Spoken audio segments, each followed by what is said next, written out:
Dead America, Bismarck Part 2. Dead America, the Third Week, Book 8. Written by Derek Slaton. Narrated by P.J. Morgan.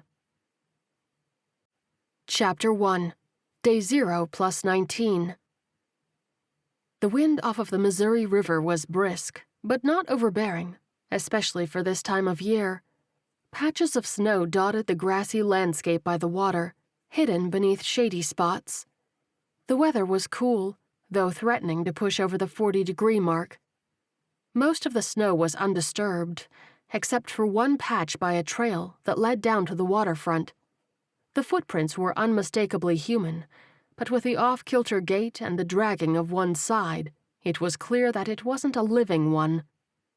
"Got another one," Miles said, and knelt down beside the tracks, noting the trajectory its maker had been traveling in. Susanna cocked her head, her mid-length black ponytail falling over one shoulder. "You sure it's fresh?" Miles nodded, running a hand through his sandy blonde locks as he stood. "Well, it wasn't here when we did our sweep last night." "Let's assume it's a live one, then," Emily declared, cradling her hunting rifle in her arms. "Probably wandered into the harbor village," she said, pointing to the north where the tracks were headed. Miles shook his head. "Amazing how many of those things find their way in there, given there's only one bridge leading to the darn thing." "It's like a rat trap," Susanna said. "Easy to get in, not so easy to get back out." She brushed a leaf from her fiancé's shoulder that he'd picked up from the brush they'd been hiking through, and he smiled down at her. "Been a few days since we cleared it out," Emily piped up, turning to the young couple. "Y'all want to go for it?" They looked at each other and shrugged, a silent conversation between them. "With the narrow roads in the harbor, it's a bit risky," Miles mused. "But it still needs to be done, so let's get it done." Susanna winked at him. "Just no swimming this time." "Don't gotta tell me twice," he replied, raising his hands. "I'm in no hurry to join the Polar Bear Club." His fiancée smirked. "Afraid of the shrinkage there, hun?" she teased. "You're more afraid of it than I am," he shot back with a smile. "Y'all keep that up and I'm going to toss you both in the water to calm down," Emily piped up, but she smiled as they blushed. The trio walked up the road by the river, keeping their eyes peeled for any other zombie activity. They didn't find any more signs of the undead walking, and reached the curve in the road that ran along the edge of the harbor, taking them to the narrow bridge. "Looks like it's just one extra straggler," Emily said. Miles shrugged. "Well, one that tracked through the snow anyway." "Weather's been above freezing for several days now," Susanna cut in, "so I don't see how much of anything could have gotten across." Emily pursed her lips in thought. "This one probably came over right after the snow and got caught on a tree," she suggested. "Or it could have already been on this side of things." "Regardless, we gotta deal with them," Miles replied. "Too many have been coming up to the farms this week." Susanna shrugged, keeping her voice light. "They're not a big deal," she said. "Just a handful here and there." "Not a big deal for us, since we're gun-toting badasses," he declared, puffing out his chest. It looked comical on his wiry frame, and the women chuckled. "But for some of those city folk that we pulled out, a lot of them aren't equipped to handle it." "Well, if they can't handle a little gunslinging, I hate to think what they're going to be like when it comes time to plant and harvest the fields," Susanna quipped. Emily wrinkled her nose. "Should probably add back braces and ibuprofen to the shopping list. And earplugs so we don't have to listen to them whine," the younger woman added. Miles raised a hand. "I'll take zombie patrol any day of the week over having to organize city folk to do farm work," he said. The trio approached the harbor bridge, a tiny 2-lane stretch of pavement that took them over the water. The village on the other side was a collection of about 150 upper-middle-class homes, created by a high-end developer several years back. They'd come in and dug out channels to create the man-made harbor so that the businessmen in Bismarck could have a secluded refuge where they could park their boats. Miles focused on one of the main docks across the water, clear of any water vehicles. "Really makes you wonder where those people went," he said. My guess would be that they didn't even know, Emily replied. They just saw the chaos that was happening, hopped in their boats, and cast off. Susanna shook her head. With the way the weather was, there's a good chance they got stuck somewhere upriver. That's gotta be a horrible way to go, Miles shuddered.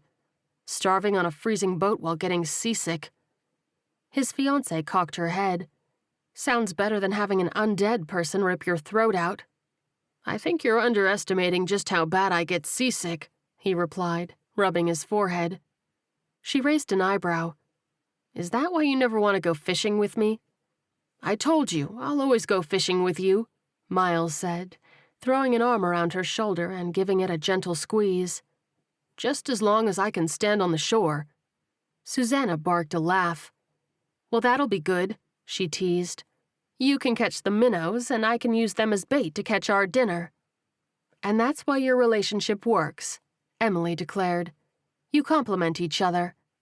They shared a chuckle as they came around the bend on the island, reaching the first row of houses.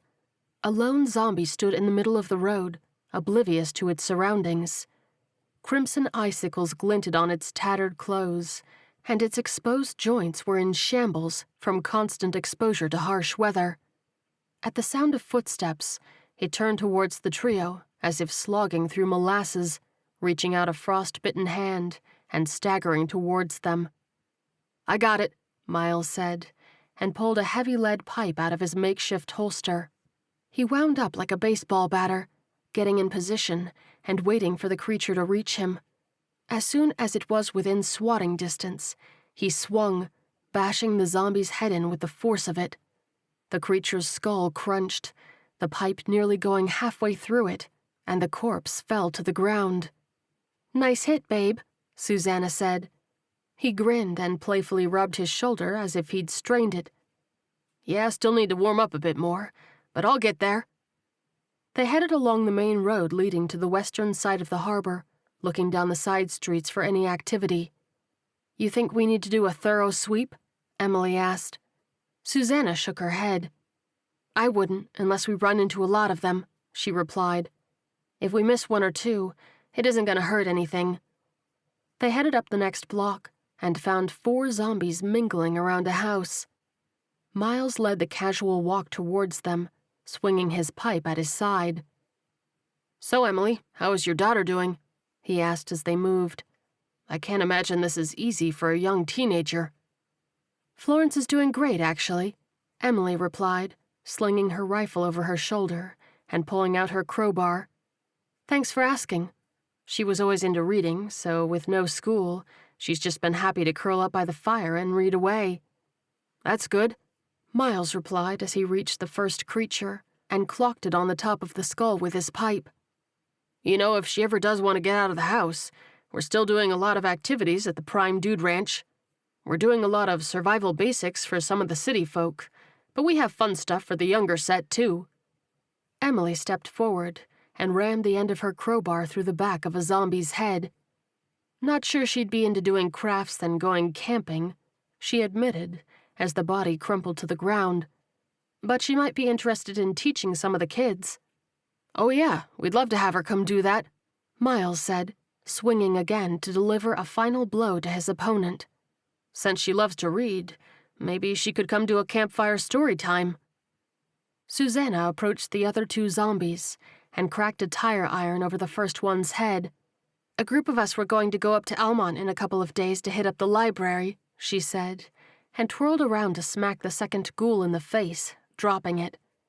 If you'd feel comfortable with Florence going on, we'd love to have the 2 of you join us.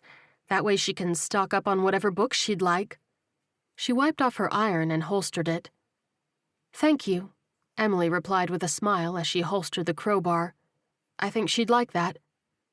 They looked around down the side street and saw no more zombies, so they headed back up the main road to the north. So how are the city people we rescued doing at the ranch? She asked. Learning how to fend for themselves? A few of them are, Miles replied. Got these 3 guys who are all in a basketball league together, if you can believe it. All of them are super competitive, wanting to outdo the others. They're thriving. The rest, well, he grimaced. Let's just say at least nobody has shot themselves in the foot yet." Susanna chuckled. "Not for a lack of trying, from what I heard." "That's true," Miles admitted. "But honestly, most of them are just happy to get out of their new living situations." Emily nodded. Must be culture shock going from their posh big city condos to living in a farmhouse that was built 80 years ago. "We have them spread out pretty good, though," Susanna said. "Usually only 6 to 10 people living on a farm. Could be a whole lot worse if we didn't have so many of the places abandoned for one reason or another." Miles shook his head. "This farming season is going to be real interesting." They reached the top of the road where it wound back to the east, to the northern bridge out of Harbor Town. Far in the distance was the Interstate 194 bridge, the southernmost route out of Bismarck. Miles frowned and pulled his hunting rifle from his back, fiddling with the scope before lifting it to his eye and looking through it. Susanna raised an eyebrow. "You see something, hun?" "Nah, just thought I'd check in on our snowplow barricade," he replied. "Make sure there's no trouble." She put her hands on her hips. "You know, we're going to be walking up there, right?" she asked, amused. "That's where we're meeting up with Ernest and Glenn." "Yep, but if there's trouble, I like to know about it before walking into it," he explained.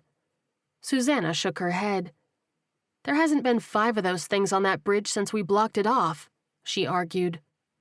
Miles readjusted the scope before looking through it. "Just humor me, hon." Emily tugged on the younger woman's shirt. "Free advice for someone who was married for a number of years," she said quietly, though she wasn't really hiding her voice from Miles. "Let them have little victories like this. Not only does it make them feel like they matter to you, but it also gives you another arrow in your quiver for when you lay into them about all the things you've done for them. Makes it a lot easier to get your way on the big stuff." She winked playfully, and the women threw their heads back with laughter. "What the fuck?" Miles demanded. Susanna wiped her eyes in her mirth. "Don't worry, babe. I would never do that to you." The women continued laughing. After a moment, they realized he hadn't been talking to them, that he'd been staring through the scope, shoulders tense. "What is it?" Susanna asked, approaching him. Miles handed her the rifle. "Snowplow," he said. She lifted the scope to her eye and looked, focusing in on the snowplow. It looked like there was someone sitting on top of it, shivering. And just below them on the bridge side, there were a dozen creatures reaching up, arms outstretched and mouths open in hunger. "There's someone on the snowplow," she breathed, dropping the gun to her side. Emily pulled out her walkie-talkie. "Ernest, come in," she said into it. "How is there someone up there?" Susanna demanded. Miles shook his head. "Maybe they're just trying to get out of the city," he suggested. She shoved the rifle into his hands and put her palms to her face. "That would mean we left someone behind, trapping them in there for weeks." He slung the rifle over his shoulder and wrapped his arms around her tightly. "We got everyone we could find, hon," he cooed. "We saved a lot of people that day." "Ernest, will you come in?" Emily demanded. "We have a situation." The radio finally crackled to life. "Hey, Em, you okay?" Ernest asked. "Yeah, we're fine," she replied quickly. "But you and Glenn need to get down to the I-194 bridge right now." "We're still working our way south, so gonna be a little while," Ernest replied. Emily shook her head. "There's a survivor." There was a small moment of silence, and then, "We'll be there in 5.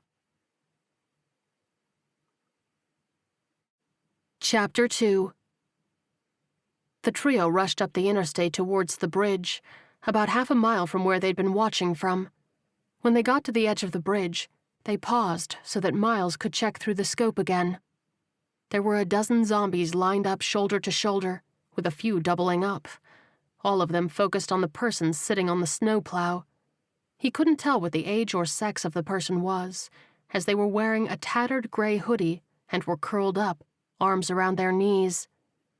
"Good-sized pack of creatures below them, but shouldn't be that hard to take out," he said. "Just gotta get them away from the plow." Emily nodded. "And the survivor?" They're sitting upright, he reported. So unless they froze overnight, I think they're alive. Susanna pulled out her handgun and fired it into the air. This stirred the survivor, and they stood up on top of the plow, removing the hood and turning to look at them. It looked like a young man in his mid-20s, the morning sun glinting off of brown hair. He waved at them, a big smile of relief on his face, and they waved back. None of the zombies, however, turned towards the shot. Where the hell are Ernest and Glenn? Susanna wondered. Emily shrugged. He said they'd be here in 5 minutes. Which was 10 minutes ago, Susanna growled. You'd think having a car would make them faster. Miles shook his head. You have met them, right? She wrinkled her nose, but nodded, conceding the point. A few moments later, an engine rumbled in the distance. Up the interstate, a beat-up muscle car drove towards them, coated in a patchy gray primer and covered in a myriad of dents and bonks. The back window was busted out and covered in chicken wire. The only truly functional piece of it was the engine, which purred like a kitten. I swear that thing looks like it lost a demolition derby, Susanna said, shaking her head. Miles chuckled. Don't kid yourself, hon. That car could drive to hell and back. He cocked his head, amending. Maybe not on a single tank, but it would get you there. The car revved loudly and pulled up to the edge of the bridge, skidding to a stop. Ernest and Glenn hopped out of the vehicle and approached them. Sorry we're late, Ernest said, his short, slight frame looking like it was about to blow away in the wind. He ran a hand through his dyed black hair and motioned to his companion. Hillbilly here wanted to take a shortcut. Glenn pointed a finger at his short friend, towering over him, a sneer on his leathery face. Listen here, city boy. I know this area like the back of my hand. Unfortunately, you're wearing gloves, Ernest shot back. The cowboy held up his hands, looking like he was noticing the light leather gloves for the first time. He jammed his hands into the pockets of his dirt-crusted jeans with a scowl. Yeah, well, my hands get cold. Don't worry, the shorter man said with a smirk. We'll get you back home in time for tea, you dainty doily.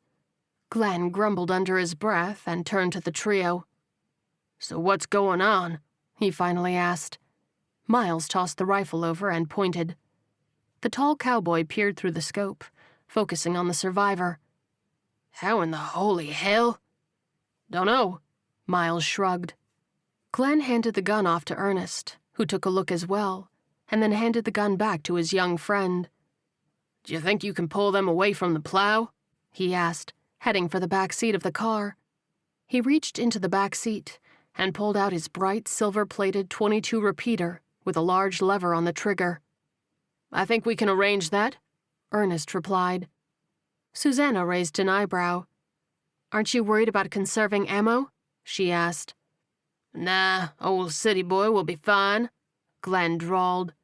He's the only one content using that pussy .22. Ernest clucked his tongue.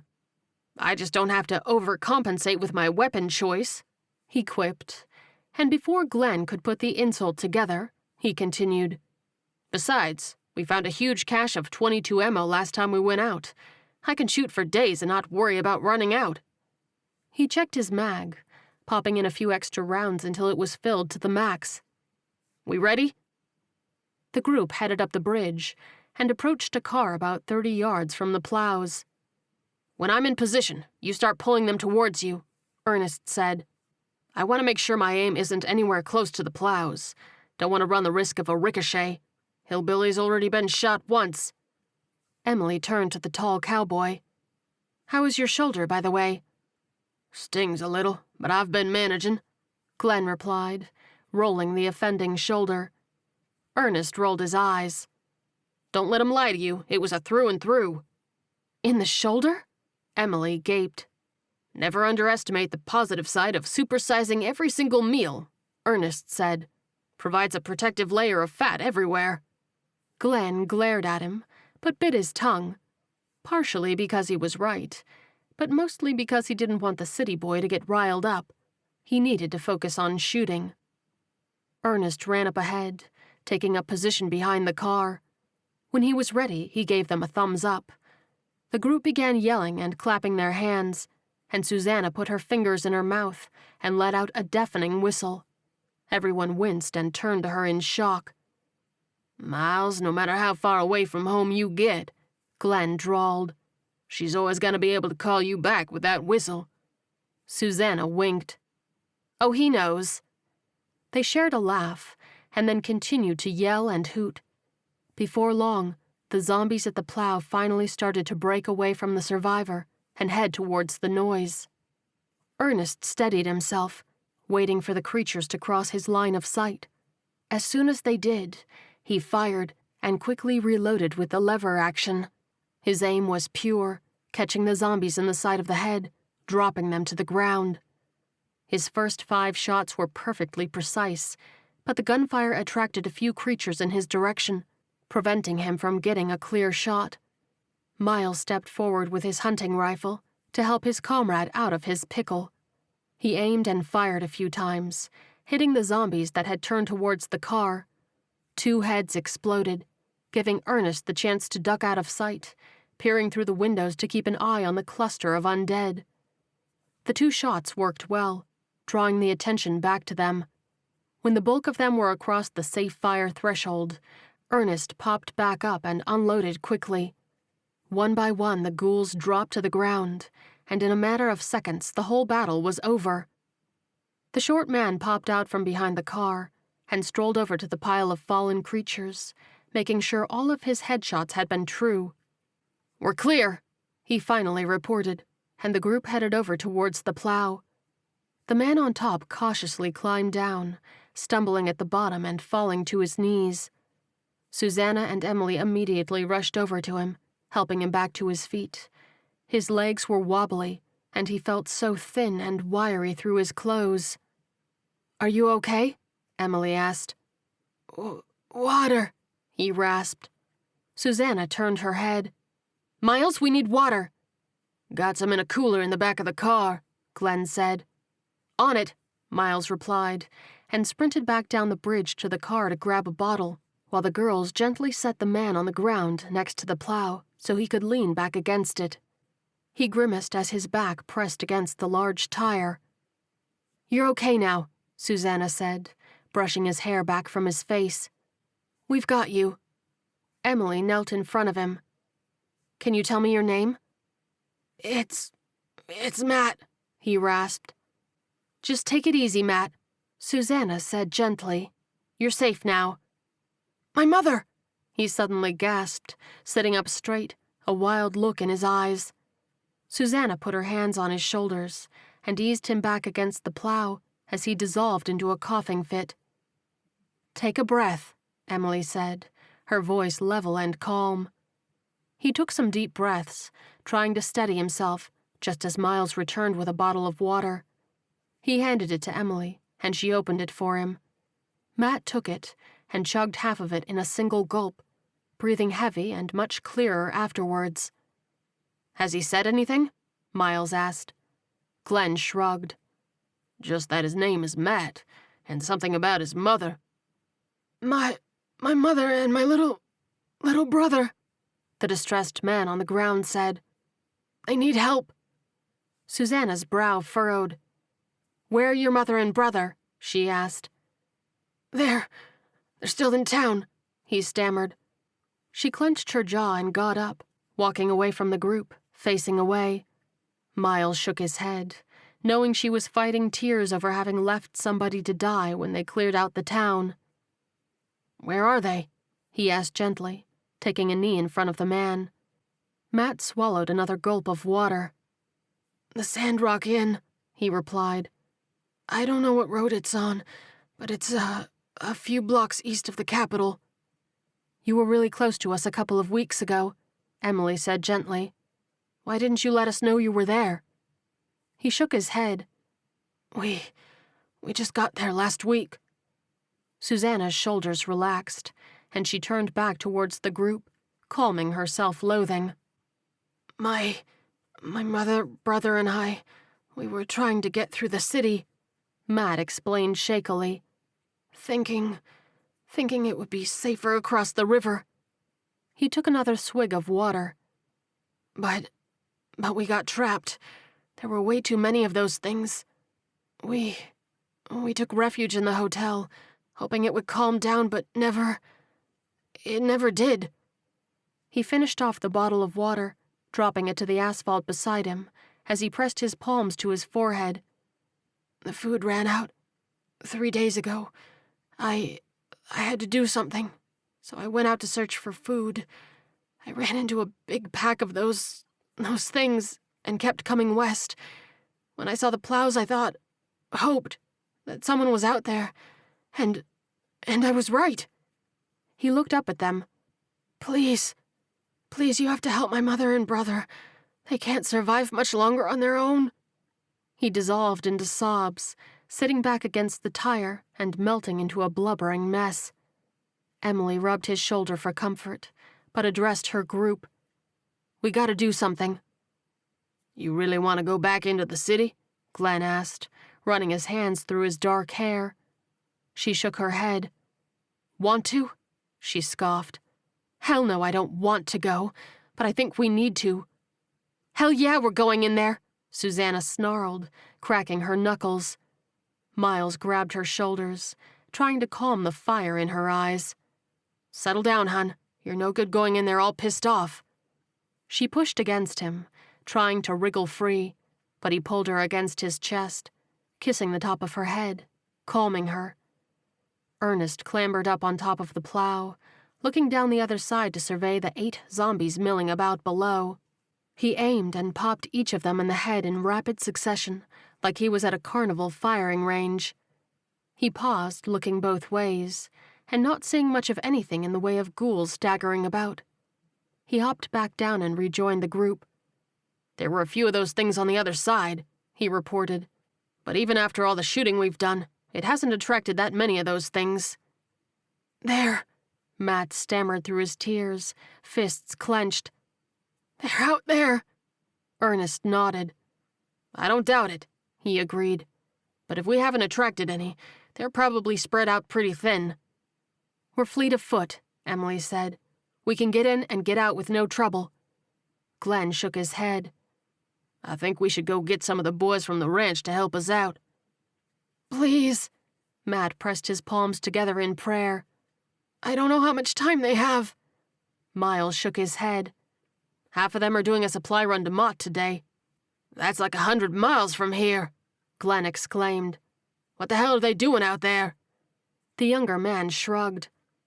"Liquor store run?" Glenn thought for a moment, and then nodded in approval. "Yeah, well, that makes sense then." "So we're doing this?" Emily said firmly. Matt fell into another coughing fit, doubling over and clutching his stomach. "Somebody needs to get Matt to safety," Ernest declared. "He looks like he needs some rest and food." Miles reached down and took the man's arm. "Susanna and I will take him." "What?" she snapped, crossing her arms. "No, I'm going in." "Hun, you'll be pissed off," Miles said gently. "You don't need to be running around zombies." She clenched her jaw and through clenched teeth said, "But I can kill 'em all." "I know that," her fiancé said, holding up a hand. "We all know that. But you want to take care of people, right?" He waited for her nod before continuing. "Then let's take care of Matt. They'll get his family." She took a deep, shuddering breath and let it go, knowing he was right. This would be something that needed stealth, and she was too gung-ho to deal with that today. Glenn pulled out his keys and tossed them to Miles. "Now you make sure to take care of my baby," he said, pointing a fat finger at the young man. "It's my pride and joy." The younger man gave him a bewildered smile at the state of the old junker, but nodded. "And if you guys could bring our truck up from the south of Harbortown, that'd be great," Emily added. "Get the sense that we're not going to want to walk back after doing this." Susanna nodded firmly. "You got it, Em," she said. "We'll put it right here." Miles leaned down and hooked one of Matt's arms over his shoulder, helping him up. They began to move, and then the malnourished man slipped to one knee again. "Give me the keys," Susanna suggested. "I'll go get the car." He tossed her the keys, and she jogged off as the others began working their way up the snowplow. "Thank you," Matt gasped weakly. "Thank you so much."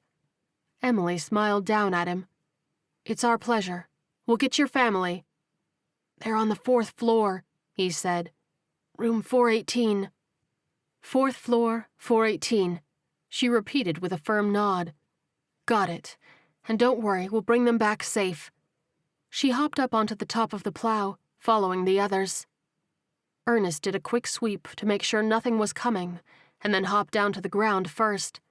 He carefully approached an abandoned truck and checked around and under it before hopping inside. He turned the key, but there was a clicking noise instead of the sweet rumble of an engine. He slapped the steering wheel, clucking his tongue, and then got out of the car. "Battery's dead." "Well, that's a great way to start things off," Glenn drawled, stroking his bushy beard. Ernest poked him in the arm. "You need some exercise anyway, hillbilly.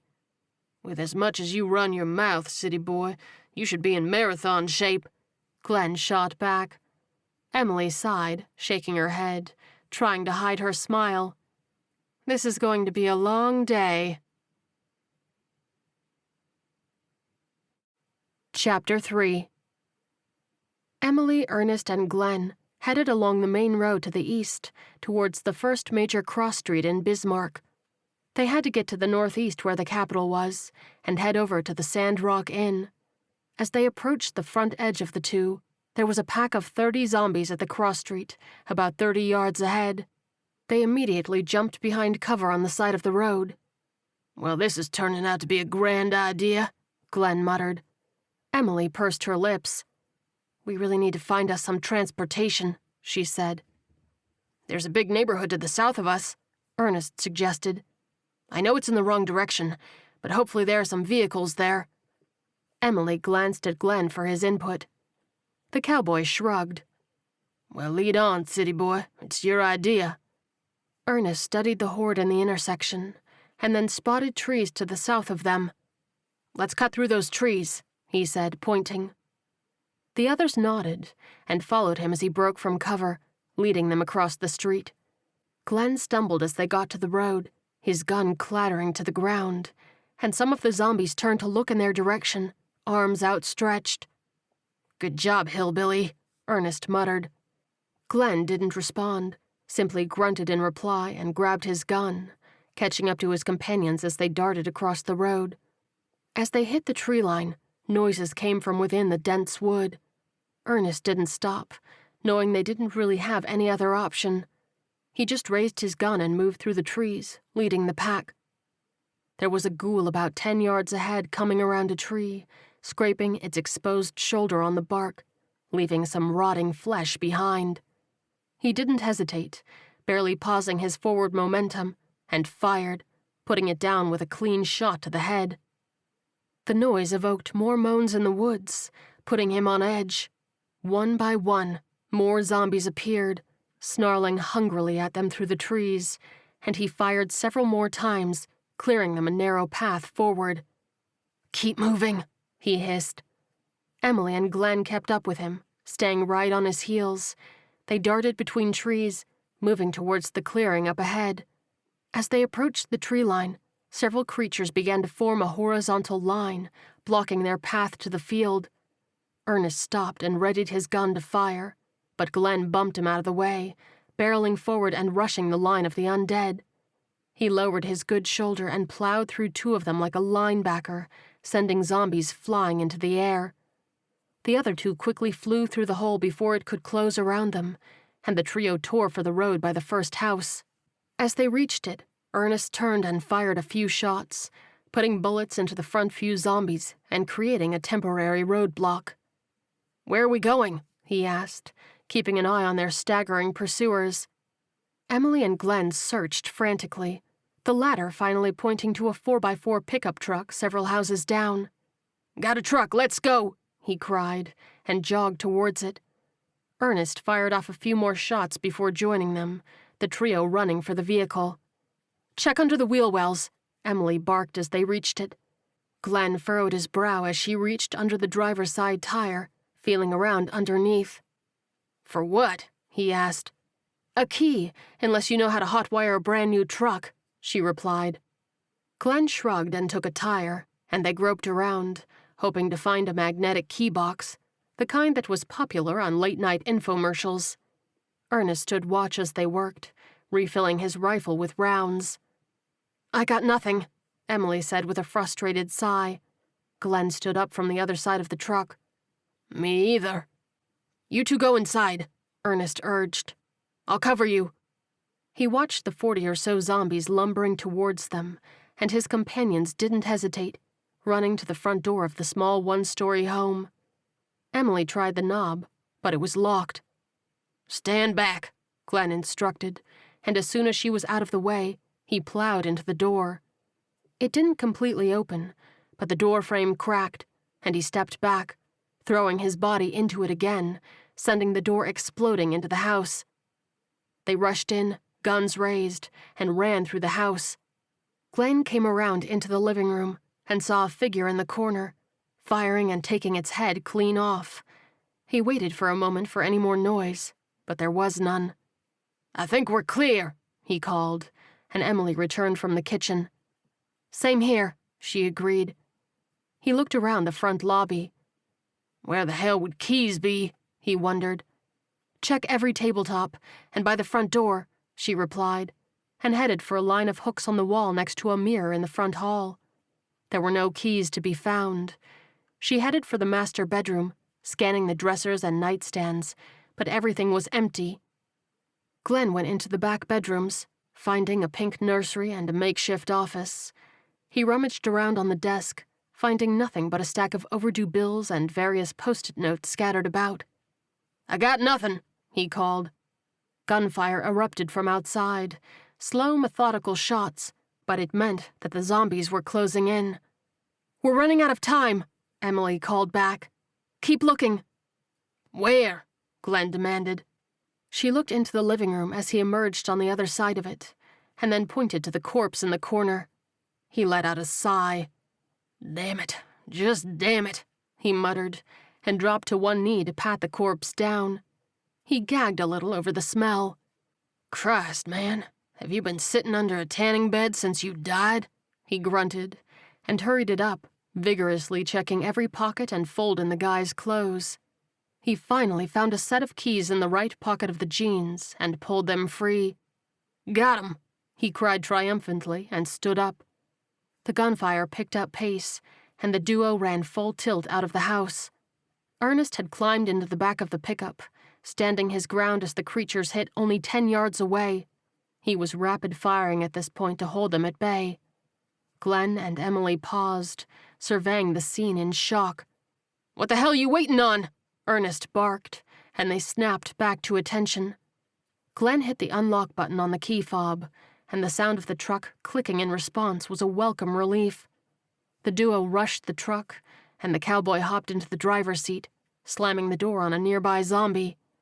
Emily slipped into the passenger seat as Glenn pushed the key into the ignition. Please, sweet baby Jesus, he moaned. Don't let the battery be dead. He turned the key, and the vehicle fired up, a pleasant roar that sent their hearts soaring with hope. He reached back and slid the back window open. Sit your ass down, city boy. We're out of here. Ernest quickly complied, plunking down and pressing his back up against the window of the cab. I'm down, let's move, he barked. Glenn threw the truck into reverse, peeling out of the driveway, and sending a few creatures tumbling to the ground. There was a horde in the direction they needed to go, so he headed the other way. Where are you going, hillbilly? Ernest cried through the window. We need to go the other way. Glenn scoffed. Relax, city boy. I know what I'm doing. Emily grabbed onto the handle of the door to brace herself as he screamed around a corner. If somebody like you said that on an internet video, I'd be expecting some painful comedy to follow, Ernest declared. Glenn hit the gas, heading towards the first cross street headed east, taking it sharp, sending his buddy sliding around in the back. He chuckled as he heard Ernest groan and fumble, and Emily simply rolled her eyes at the friendly rivalry between the two. As they came around the corner, the street was thankfully mostly empty. See? Easy peasy, city boy, Glenn declared. "Just gotta go up a block before we turn to head up north, and then it's easy." He slammed on the brakes around the next corner, rubbing his forehead at the sight of a line of zombies about 30 yards up. "Sailin'." Ernest glanced over his shoulder and saw what they were up against. He stood up with a freshly loaded gun, leaning over the roof of the cab, and then smacked it. "Let's go! I know what I'm doing!" he called. Emily glanced at Glenn, and the cowboy just smiled and shook his head. "Hold on to your butts," he said, and punched the gas. As soon as they started moving, Ernest began shooting, unloading shot after shot after shot. His first few were a bit wonky, only hitting one of 4 of his intended targets. "Come on, city boy, shape up!" Glenn yelled out the window. Ernest growled and racked in another round, firing and hitting his target in the head. Once he got used to the shifting of the truck, he quickly fired off several more rounds, dropping 3 more targets, all of them in the center of the mass, clearing a hole. Glenn hit the gas all the way to the floor, and the truck plowed right through the center of them, sending bodies flying left and right.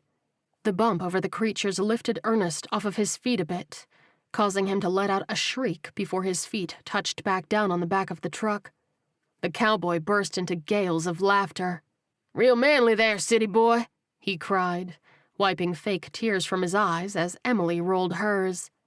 He glanced in the rearview mirror and saw Ernest stick his middle finger through the back window. "Oh, does your hand have Tourette's, too?" Glenn called. "Nope, just a foul mouth," Ernest called back. Clear of the zombies, the trio shared a relieved laugh as they headed north towards the Capitol building. Chapter 4. Miles and Susanna drove the beat-up muscle car down the road through the farmland. Matt stretched out across the back seat, staring out at the landscape rolling by, seemingly dazed. "Are we taking Matt back to the ranch?" Susanna asked. Miles shook his head. "No, I'm going to drop him off at the Mansfield place." "Why so far away?" She furrowed her brow. "Why not the Johnston place? It's only a mile or so from the ranch." He rolled his window down a bit. "Because several people from the ranch just moved into the Johnston place and it's packed," he replied. "We just cleared out the Mansfield place a couple days ago, so it's mostly empty. He looks like he could use some rest, and this is the best option." She pursed her lips, not looking convinced. "Don't worry," her fiancé assured her. "We'll be close enough to check on him regularly. It's only a few miles up from the Johnston place, and we're only a few miles up from that." Matt began coughing in the back, wrapping his arms around himself. "Are you okay?" Susanna asked, turning in her seat. "Do you want some more water?"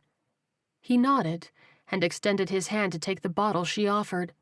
He opened it and took a few gulps to clear his throat. "So we're not going to your ranch?" he asked, voice raspy. "No, not yet," she replied. "It's a little crowded, so you'll be more comfortable out here." He shrugged, clearing his throat again. "I don't mind crowds. You can take me to the ranch." The couple exchanged curious looks, pausing. He sat up straighter. "I mean, I don't want to be a burden," he explained. "If the ranch is easier, I don't mind going there." "It's no trouble, buddy," Miles assured him with a smile. "We need to check in on these people anyway." Matt nodded and then leaned against the window again, staring outside. As they came up a long, winding driveway towards a large 2-story house, Miles honked the horn. As they pulled up, a young couple emerged from the front door. Anne reached the car as they got out, brushing her short, dark hair behind her ears as she smiled. "Hey, how are you?" "I'm good," Miles replied. "You and Felix doing well?" he asked, inclining his head towards her husband. "Getting settled in?" Felix smiled underneath his bushy mustache. "Very much so," he replied. "It's so peaceful out here, not like living in the city at all. No traffic, no sirens, nothing." "Pretty sure it's like that in the city now, too," Susanna retorted, and the young couple shared a nervous laugh. Miles gaped at his fiancée, eyes wide in shock at her bluntness. She wrinkled her nose and lowered her gaze in apology. "What brings you by?" Anne asked. Miles motioned to the car. We found somebody else from the city this morning, and he could use a nice quiet place to rest up," he said. "Oh my," Anne gasped, putting a hand to her chest. "Of course. We have an upstairs bedroom that nobody is using that we just got fixed up. Will that work?" Miles nodded. "That will be just fine," he replied. "And say, wasn't there another couple staying here with you?" "Yeah, Karen and Bobby," Felix replied, jerking a thumb over his shoulder to motion behind him. "They're in the back playing with their 2 youngsters. Susanna smiled, eyes lighting up. "Youngsters, huh? How old?" 6 and 8, I believe," Anne replied. "Both girls." "You should tell them to bring them by the ranch tomorrow," Miles offered. "We're going to be having a storytime campfire for the kiddos." Anne clapped her hands together. "I think they'd love that." "Felix, can you give me a hand?" Miles asked, motioning to the car. The mustached man headed over to the back passenger door as Miles opened it, revealing Matt. They helped him out, his body still a bit weak, but they were able to walk him towards the house together. "Hey, he stammered. "I'm Matt." "It's good to meet you," Felix replied gently. "You don't worry about a thing. My Ann here is the best cook in the state, so she'll get you right fixed up." Matt fell into a coughing fit again, and a bit of blood splattered from his lips onto the front walk. "Are you okay?" Miles asked, brow furrowed. The wiry man swallowed hard. "Yeah." "Just hang in there, bud," Miles said gently. "We'll have a doctor up here in no time to make you feel better." Anne trotted after them. "And I'll get you some soup here after a bit," she promised. "Got something I need to take care of first." Matt nodded as the boys headed up the steps into the house. Anne glanced at Susanna with a knowing look. "We'll catch up, boys," Susanna called, and then leaned against the hood of the car. "Are you okay?" she asked, as the petite woman approached her. "Yeah, I didn't want to worry our new friend here because it's nothing really," Anne replied. "Bobby said one of the girls was playing and saw some zombies out at the edge of the property." Susanna stood up straight. "I'll get my gun." No, it's okay. It can wait," Anne assured her, putting up her palms. "They're tied up pretty good in the barbed wire, so they're not going anywhere. Bobby didn't have his gun on him, so we were going to take care of it." Susanna nodded, relaxing her shoulders. "Well, if they're tied up, I wouldn't worry about it just yet," she said. "Miles and I can handle it when we get back. We really need to get the doc from up at the ranch." "You sure?" Anne asked. "Yeah, if there are zombies in the fence, there might be more out there roaming around," Susanna replied. "Miles and I will do a sweep once we get back." Anne pressed her hands together as if in prayer. "Thank you," she said sincerely. Miles came back outside and headed to the driver's side of the muscle car. "You ready to run up to the ranch?" he asked. "Yeah, let's hurry, though," Susanna replied, as she walked around to the passenger's side.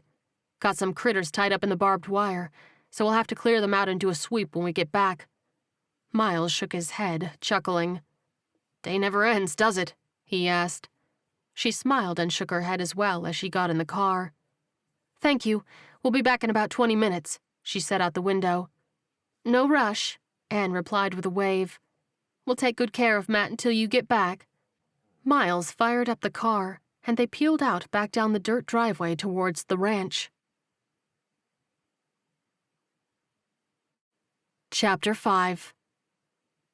Glenn drove past the Capitol building, seeing signs of the carnage they'd left behind a couple of weeks earlier. The SUV that had wrecked on the entrance sat there, a monument to the ranch hand that had lost his life inside, the rest of the bodies of the dead that had been gunned down in their frantic attempt to escape. The group was silent as they passed, taking a moment of reflection out of respect for the dead. There were a few dozen zombies milling about, but most of them were closest to the entrance, so they weren't attracted to the rumbling of the truck engine. "How much further up is this place?" Glenn finally asked as they cleared the Capitol grounds. "No clue," Emily replied. "He just said it was east of the Capitol." Glenn eased off the gas. "I'll take it slow, then," he said, and knocked on the back window. "Hey, city boy, if you want to keep an eye out for trouble, we'll look for the hotel." "You got it," Ernest replied, and then popped up to his feet, keeping a keen eye on the roads as they passed them, taking note of how many zombies there were. The first cross street was swollen with ghouls, 100, maybe a few more. The second cross street was similar, though the zombies were a few blocks down. Ernest shook his head, clenching his jaw. One false move and we're gonna get swallowed up real quick, he thought. They drove a couple more blocks before Emily put her hand on Glenn's shoulder. "Do you see it?" he asked, looking around. She pointed to the building on the next corner, which boasted a sign that said, "The Sandrock Inn." It was a 6-story building with a stone exterior. It looked like it had been there for decades, something that with a little better upkeep could have been a tourist destination. "There it is," Emily said. There were several zombies around the entrance, maybe half a dozen or so. Ernest knelt down to talk through the window. "We got it?" he asked. "Yep, just up ahead," Glenn replied. "How are those side streets looking?" "The less noise we make, the better," Ernest said, scratching the back of his head. "Probably 400 or 500 of those things just a few blocks away." Emily grunted in frustration. "Guess that means no guns to get those by the entrance," she said. "I'm okay with bashing a few heads," Ernest said brightly. Glenn shook his head. "I got a better idea." He put the truck into 4-wheel drive mode. "Oh shit, here we go," Ernest muttered, and got down on one knee, bracing himself by holding onto the window frame. Glenn punched the gas, picking up speed. He sailed towards the entrance of the hotel, aimed straight at the zombies. He smacked into them while slamming on the brakes, and the truck skidded to a stop right by the door. 4 of the 6 zombies hit the grill hard and went flying through the air, smacking into the pavement. The other 2 flailed around, trapped in their new makeshift playpen between the truck and the entrance. Ernest hopped to the ground and smacked one ghoul with the butt end of his rifle, cracking its skull open. Emily jumped down from the passenger side and ran around to the front of the truck, smashing the other one in the face with her crowbar. Glenn got out of the driver's seat, a big, smug smile on his face. "What are you so happy about, hillbilly?" Ernest asked, raising an eyebrow. The cowboy rested a thumb in his belt, raising his chin. "Scoreboard," he replied as he regarded his friend. "Just beat you 4-1. And if you can smack into about 50 more of those things today," Ernest shot back, "you might catch up with me." The smile fell from Glenn's face, and he scowled. "Well, I beat you that round at least." Ernest chuckled and opened the front door to the hotel. "4th floor, right?" "Yep," Emily replied with a nod, keeping her crowbar handy. "I'll lead the way," Ernest said. "You get me the light." Glenn pulled out a high-powered flashlight, clicking it on and easily holding it over the shorter man's head as they entered the building. The lobby was very dark, as the windows in the old building were small. They did a quick sweep of the immediate area, seeing dust-covered tables and chairs, but no evidence of a struggle anywhere. Ernest nodded that he was headed to the left towards the outer wall. He got to the corner and turned, seeing nothing except a doorway halfway down. He motioned for the group to come over and slipped into the stairwell. He led them up 4 flights of stairs, completely devoid of zombies as if the building had been immune to the outbreak. He glanced back at Glenn, a questioning look on his face, and his tall friend shrugged and shook his head. "Hell if I know," the cowboy murmured. When they reached the 4th floor, the door was slightly propped open with a small wooden pencil at the base. Ernest pointed at it, brow furrowing in concern, and the other 2 frowned at the sight. He nodded to Glenn, who threw open the door to the 4th floor hallway, allowing his shorter companion to burst in. He quickly swept the area, finding that there was nothing all the way down. "Emily, you're up," he said quietly, and the stocky woman moved forward quickly, heading up to the first door. She followed the numbers until she found room 418. She gently knocked on it while the others kept watch. "Matt's mom, are you there?" she called softly. "We're friends of your son. He sent us to come and get you and your boy." There was no answer. She knocked again, this time a little louder, but there was still no answer. "Okay, ma'am, we're gonna come in," Emily called, and reached for the knob. Glenn put a hand over hers and shook his head, ushering her to the side. She stepped away, allowing him to try the knob first. He was shocked to find that it clicked open, and turned to Ernest. His short companion nodded to show he was ready, and Glenn counted down on his hand from 5 to 0 before throwing it open. Ernest burst in, just in time to see a small wire connected to the door glinting above his head. Deafening sirens filled the air, causing the trio to momentarily double over and cover their ears. They looked frantically around the hotel room, trying to find the source of the noise.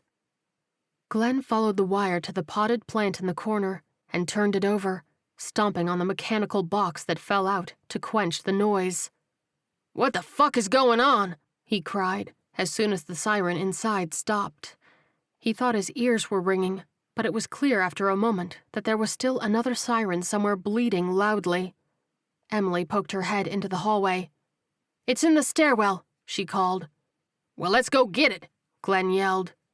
Ernest held up a hand. "Wait." "What for?" the cowboy barked.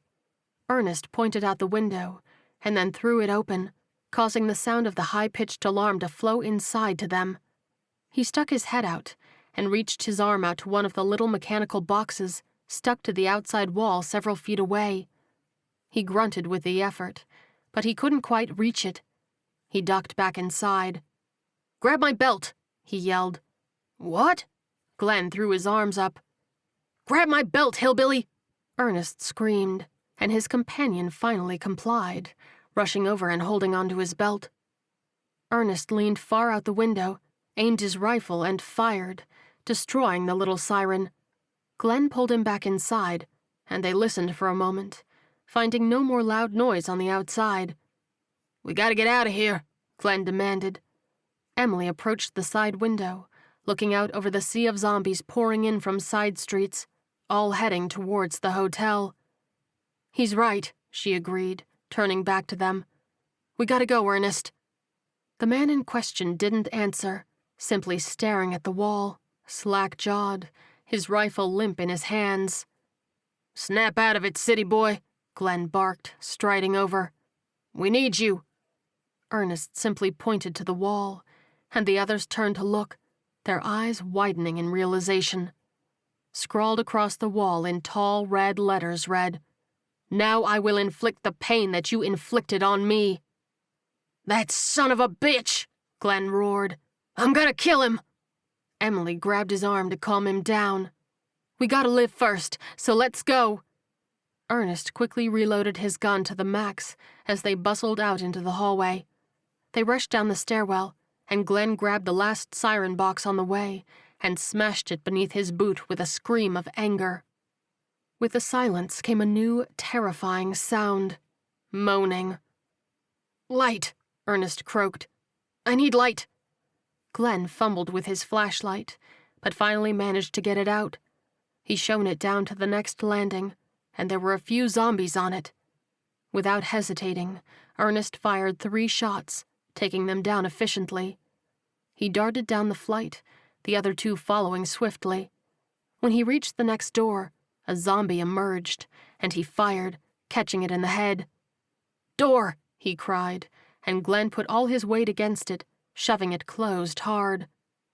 Ernest dragged the corpse out of the way so it could shut fully, snapping yet another pencil that had propped it open a tiny enough bit that the zombies had been able to push through. "Next floor, let's go," he said, and led them down further, kicking closed the second floor door from its makeshift pencil stop, thankful that nothing was coming out of it. When they reached the first floor, he cracked the door slightly to survey the scene. His heart skipped a beat and he backed out, closing the door as quietly as he could. "We're not going that way," he murmured, blinking away the image of the lobby filling with zombies. "Second floor?" Emily suggested. "Maybe there's a fire escape." Glenn nodded. "We can only hope." Ernest led them back up to the second floor, and the taller man opened it up so the city boy could burst through first. He noticed movement in the dim light halfway down the hallway, so he popped off several rounds to take them out. Glenn shone the flashlight, revealing a few more pallid, dead faces staggering towards them, and Ernest quickly dispatched them. Glenn aimed the light towards the wall, which had a fire exit sign with an arrow pointing to the left. "Got it," he hissed. "Down on the left." Ernest headed towards it, rifle at the ready, coming around the corner ready to fire. When he saw it was clear, he kept going and reached the window at the end of the hall, shoving it open. His heart sank at the sight of the intact fire escape, leading straight down into a veritable horde of zombies. Glenn let out a stream of obscenities, turning away from the window. Emily stepped up, calmly looking around for some sort of solution. "Guessing you didn't bring 1,000 rounds?" she asked wryly. Ernest sighed. "No, I'm afraid I left the bullet backpack at home." "How many you got left?" She cocked her head. He checked his pouch, rummaging around a bit, and hearing a fair amount of brass smacking against itself. 100, he replied. 120? Not enough to get us through that. He motioned to the groaning, rotted sea outside. Emily looked down the side of the building, noting a fenced-in area on the corner. Inside were a few large rolling dumpsters. "What do you think about those?" she asked, pointing to them. He looked, and then a sly smile grew on his face. "I think you're a genius." Glenn turned towards them, scowling at the sight of his companions grinning like idiots. "What in the hell did I miss?" he demanded, throwing his hands up. "Don't worry, hillbilly," Ernest quipped. "You wouldn't have thought of it anyway." He patted the taller man on the chest as he walked by. "Come on, I'm going to need that light."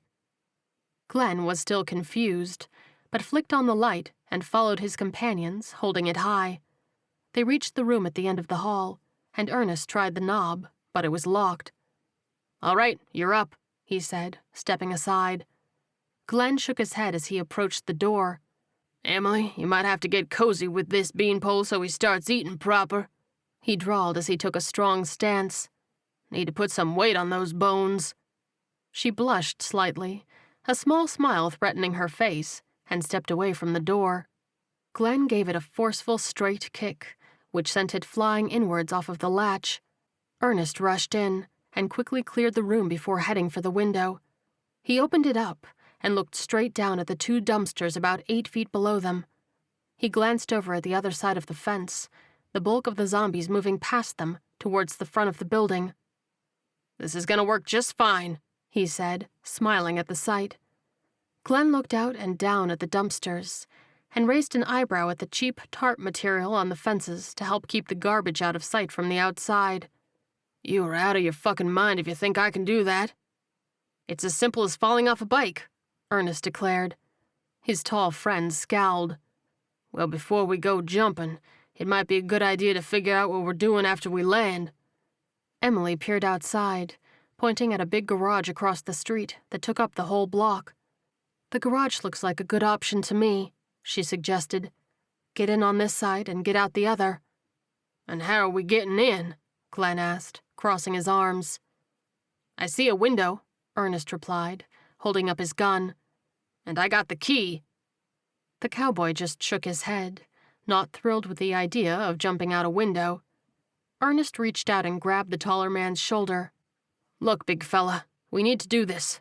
Not just for ourselves, but to warn Susanna and Miles about that asshole." Glenn nodded jerkily, the fire back in his eyes at the mention of Matt. "Geronimo it is, then," he said, and approached the window. He stuck his legs out first and turned around, hanging by his hands and dropping down as gently as he could into the trash bin below. He landed on his back, onto something squishy that squirted some gross, unknown garbage water all over his pants. He gagged a little, flipping over to scramble out of the bin. As he hit the asphalt, he motioned for Emily to come down after him. "Just hang onto my arm and I'll lower you down," Ernest said, and held out his hand. She nodded, taking it and slipping out the window. He lowered her as far as he could, and then she looked down to see Glenn touching her feet. She let go, and he caught her around the waist as she went down. Ernest climbed out next, dangling from the window before leaping into the dumpster, landing on his feet in the trash. He vaulted out almost completely spotless, and Glenn glowered at him, still carrying the scent of the nasty perfumed garbage. Ernest simply smiled and winked at him, swiping his hands together. They crept quietly to the gate, seeing about 24 zombies in their direct path to the garage.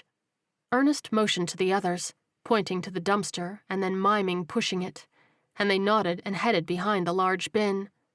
He quietly lifted the latch on the fence, wincing as it squeaked a little. He peeked through a flap in the tarp that one of the nearby ghouls was attracted to by the noise, and turned to walk towards them. "Now!" he hissed, and shoved the gate outwards, hitting the zombie and knocking it clear out of the way. Glenn and Emily shoved the dumpster as hard as they could, sending it rolling at a pretty good rate. It smacked into creatures and knocked them over on its travels across the street. Ernest rushed out with his gun up, firing rapidly into a few corpses that weren't in the bin's path. He darted forward with his gun in firing position, unloading several rounds into the window he'd targeted, shattering it. "Get inside!" he cried, motioning for the others. He continued firing, picking off targets close to his companions as they ran to safety. Glenn reached the window first, quickly breaking away the excess glass at the bottom so he could dive inside unscathed. He leapt to his feet and did a quick sweep, relieved to find that the garage was empty. "It's clear," he called, and lashed out to catch Emily as she hopped headfirst through the window. He set her on her feet, and she nodded her thanks, turning to the open hole. "Come on!" she yelled to Ernest, who was firing away as he backed towards the window. When he reached a few feet away, he dove inside, landing hard on the ground just as the mass of rotted flesh reached where he'd been standing. Emily and Glenn pulled their handguns and fired several times, hitting a few creatures in the head, the corpses slumping and blocking the window. "Are you okay?" Emily asked, as she helped Ernest up from the ground. He grinned as he stood up. "I can officially check off dumpster diving from my bucket list." "You did good," she said, patting him on the shoulder. Ernest nodded and watched as Glenn headed over to the window, adjusting dead limbs to make sure it was plugged up. "How we looking, hillbilly?" he asked. "I wouldn't recommend that we set up a permanent residence here," the cowboy replied, "but it'll give us a minute to catch our breath." Ernest looked around the garage, noting several older cars parked about. "Good, that'll give us time to check these out," he said, waving his hand at the vehicles. "Who knows? Maybe we'll get lucky and they're just in here for a tune-up." Chapter 6. Miles drove Susanna and the doctor up the driveway of the Mansfield property. They bumped around a little on the dirt road, sending the older man in the back seat flailing about. "Sorry about that, Doc," Miles apologized to the balding doctor. He righted himself in his seat and smiled, shaking his head. "No worries," he assured the younger man. "Just takes me back to my horse-riding medical days." "Horse-riding medical days?" Susanna gaped. The doctor nodded. "Treated a lot of farmhands over the years, and you know what the one thing most of them have in common is?" "What's that?" she asked. His eyes twinkled. "They don't seem to get hurt near places with easy vehicle access." The young couple chuckled as they pulled up to the house. Miles shook his head and turned off the car, opening his door. "Close the doors," Susanna said suddenly, and the doctor froze, his half open as well. "What?" Miles asked, not complying. "Get in and close the doors," she demanded. They finally followed her instructions, slamming their doors shut and staring at her curiously. "What's going on?" Miles asked. She pointed through the windshield. "Look at the front door." They did so, and noticed that it was wide open. This would be a normal thing on a farm in the summer, but downright odd in the winter, especially without there being any power to heat the place. The doctor trailed off. "That's a bit out of the ordinary." Susanna poked her fiancé in the arm. "Honk the horn," she instructed. Miles complied, laying on the horn for a solid few seconds. They waited, but nothing happened. "You got your gun handy?" he asked. Susanna cocked her handgun. Yep, the doctor added, holding up his own gun. When the young couple stared at him, he shrugged. "What? I'm supposed to do no harm at my job. Technically, I haven't clocked in yet." Miles chuckled and then shook his head. "Still, you stay here," he said firmly. "You're way more valuable to the community than anyone else, unless someone is going to med school and not telling anyone." "Lock the doors, keep your gun handy," Susanna instructed.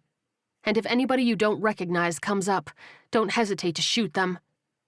The older man nodded firmly, and as they got out of the car, he hurried into the front seat. Miles and Susanna moved slowly towards the house, handguns at the ready. They made sure to keep a close eye on the corners of the exterior, in case someone or something tried to get the jump on them. As they got to the door, they backed up to either side of the entrance, sharing a glance. After a nod, they burst in through the open door, quickly clearing the front lobby and the room to the right. Miles took the lead, moving down the hall, but Susanna grabbed his shoulder to stop him. He startled, but she pointed down at the ground. He noticed the large pool of blood he'd almost stepped in, with tracks coming out of it that ran straight to the back on the hardwood floor. He leaned in and whispered, "I'm going to check the upstairs." He inclined his head to the staircase. "Stay here."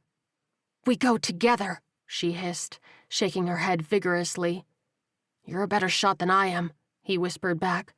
"If I come running down those stairs, I trust you to take out whatever is chasing me."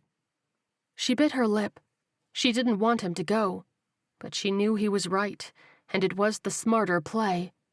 Plus, he'd just admitted she was the better shooter. Declarations of that magnitude came along so infrequently in long-term relationships. She nodded jerkily. Miles raised his gun, pointing to the landing as he walked carefully up, step by step.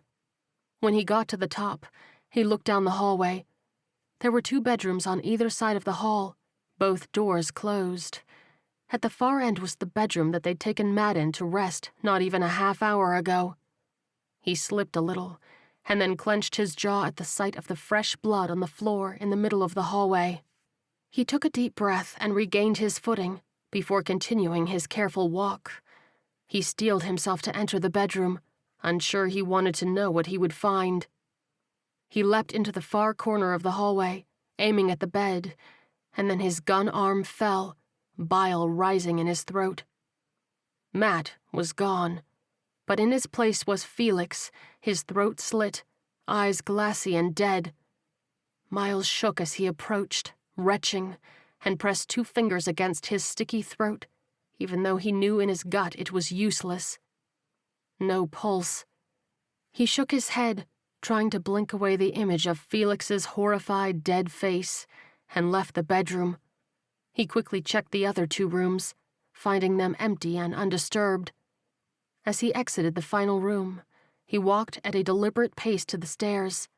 He held up his hand to let his fiancée know he was okay as he descended. He leaned over when he reached the bottom and whispered, "Felix is dead.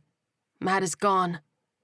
Susanna blinked at him in shock, swallowing hard, but nodded jerkily, focusing on their task. She motioned towards the hall where the crimson footprints led. They paused at the next 2 rooms, the living room and a study, both of which showed no signs of struggle. One of the boards creaked as they moved, causing the young couple to freeze for a moment. There was a soft thud from the pantry, and they both hurried into the kitchen. Their quickened pace startled the pantry dweller, causing more noise to come from within. "You in the pantry, come out now!" Miles demanded, pointing his gun at the door. It didn't open. "Last chance," he called. He nodded to Susanna, and she grabbed the handle, waiting for him to nod again before throwing it open. He moved forward, but immediately held the weapon up in the air, putting out his free hand. Susanna gaped at him, unsure of what was happening, and then peeked around the door. 2 young girls cowered in the corner together, clutching each other with tear-streaked, terrified faces. "Girls!" she blurted, and moved into the doorway, crouching down. "Are you okay?" The smaller one shook her head and buried it into her sister's shoulder. "Are either of you hurt?" Susanna asked. The older girl hesitated, but then shook her head. We're okay, she stammered softly. Do you know where your parents are? Susanna asked. Both girls tensed, and the older one sniffled. The bad man hurt them, she said, voice quivering. Susanna's heart dropped. Do you know where they are? The little girl pointed towards the back door, and Susanna motioned with her head for Miles to check it out. He walked slowly to the open door, peering out to see the couple laying face down in the yard. He clenched his jaw and then turned back, shaking his head. Susanna schooled her expression into a brave face before turning back to the little girls. Do you know where the bad man went? She asked gently. The little girl gasped through her sobs. Him and Miss Anne walked towards the monster I saw, she stammered. Adrenaline pumped through Susanna, but she kept her eyes calm so she wouldn't scare the girls any more than they already were. You're doing very good, honey, she cooed. Now can you point to where you saw the monster? The girl hesitated, but pointed to the east before wrapping her arms back around her little sister. Okay, thank you. You did good, Susanna praised gently. Now I need you to be brave right now, okay? Can you do that for me? The girl swallowed hard and nodded. Okay, I need you to come to me and grab on, she instructed. I want you to put your heads on my shoulders and close your eyes until I tell you it's okay to open them. Can you do that? Both girls nodded solemnly. Okay, good. Come here, Susanna said, and opened her arms. The little girls scurried towards her and wrapped their arms around her neck, burying their tiny, scared faces into her neck. She grabbed them and stood up, 2 quivering bundles. I'm taking them to the car with the doc, she said to Miles. Can you... She inclined her head to the backyard. Miles nodded and watched as she went down the hallway. When she got to the front door, he went outside, gun raised, prepared for anything. He went up to the man, finding a stab wound through his throat. The woman appeared to have a broken nose and a stab wound in her chest. He shook his head in disbelief, drawing his lower lip between his teeth. Susanna emerged from the kitchen, finding him standing there, bewildered. The girls are safe, she said. Are their parents... Both dead, Miles said tersely. Stab wounds. He clenched his fists. I'm going to murder this motherfucker 6 ways from Sunday. Get in line, Susanna agreed. But we have bigger problems. His brow furrowed as he turned to her. What? The little girl said the bad man took Anne to where the monster is, she replied. He looked confused for a moment, and then realization dawned on his face. Why would they go to the zombie? Whatever the reason, it can't be good, she said, letting out a deep whoosh of breath.